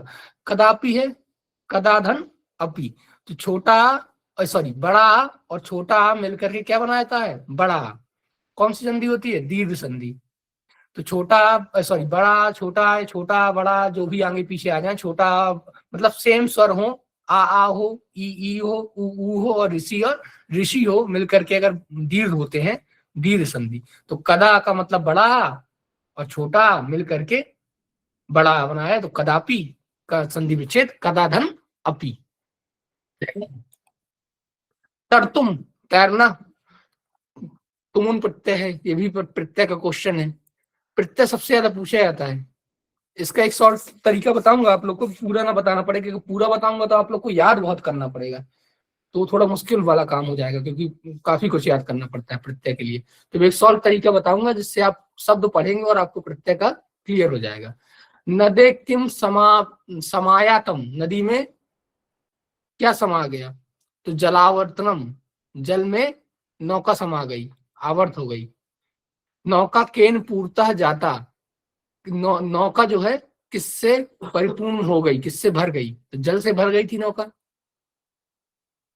जल विहाराय नावम का आरूढ़ा, जल विहार के लिए नाव में कौन बैठा? प्राध्यापक। क्लियर है सबको? ये हो गया पूरा पैसेज। अब कल मैं आप लोग को ग्रामर का ये जो छोटा छोटा पोर्शन है, जो स्वर व्यंजन वाला बटा था, वो आपको थोड़ा थोड़ा ग्रामर का भी बताता जाऊंगा। रोज 2 पैसेज का आपको अभ्यास कराता जाऊंगा, तो आप लोग को समस्या नहीं होगी। 2 पैसेज हम लोग कर लिया करेंगे, आधा घंटा ग्रामर कर लिया करेंगे, तो क्योंकि पैसेज में ग्रामर आएगी, मैं आपको पैसेज ना पढ़ाऊंगा, ग्रामर ना पढ़ाऊंगा तो बेकार हो जाएगा मामला। तो इसलिए मैं आधे घंटे ग्रामर को दूंगा और आधे घंटे आप लोग को 1 या 2 पैसेज हर प्रतिदिन आपको कराता चलूंगा। तो आज के लिए इतना ही करते हैं। धन्यवाद आप सभी का। शुभ रात्रि। Thank you so much sir, बहुत बहुत धन्यवाद आपका। शुभ रात्रि। आंसर किस चीज का बताना था? एक मैसेज निकल गया कि चलिए कल बता दूंगा मैं, जो भी आंसर होगा आप लोग कल क्वेश्चन कर लीजिएगा, मैं देख नहीं पाया, लास्ट में देखा मैंने। धन्यवाद सभी को, थैंक यू। बंद कर दिया मैंने, देखिए जरा। अब भैया सुनो मेरी बात, कल से आप जो है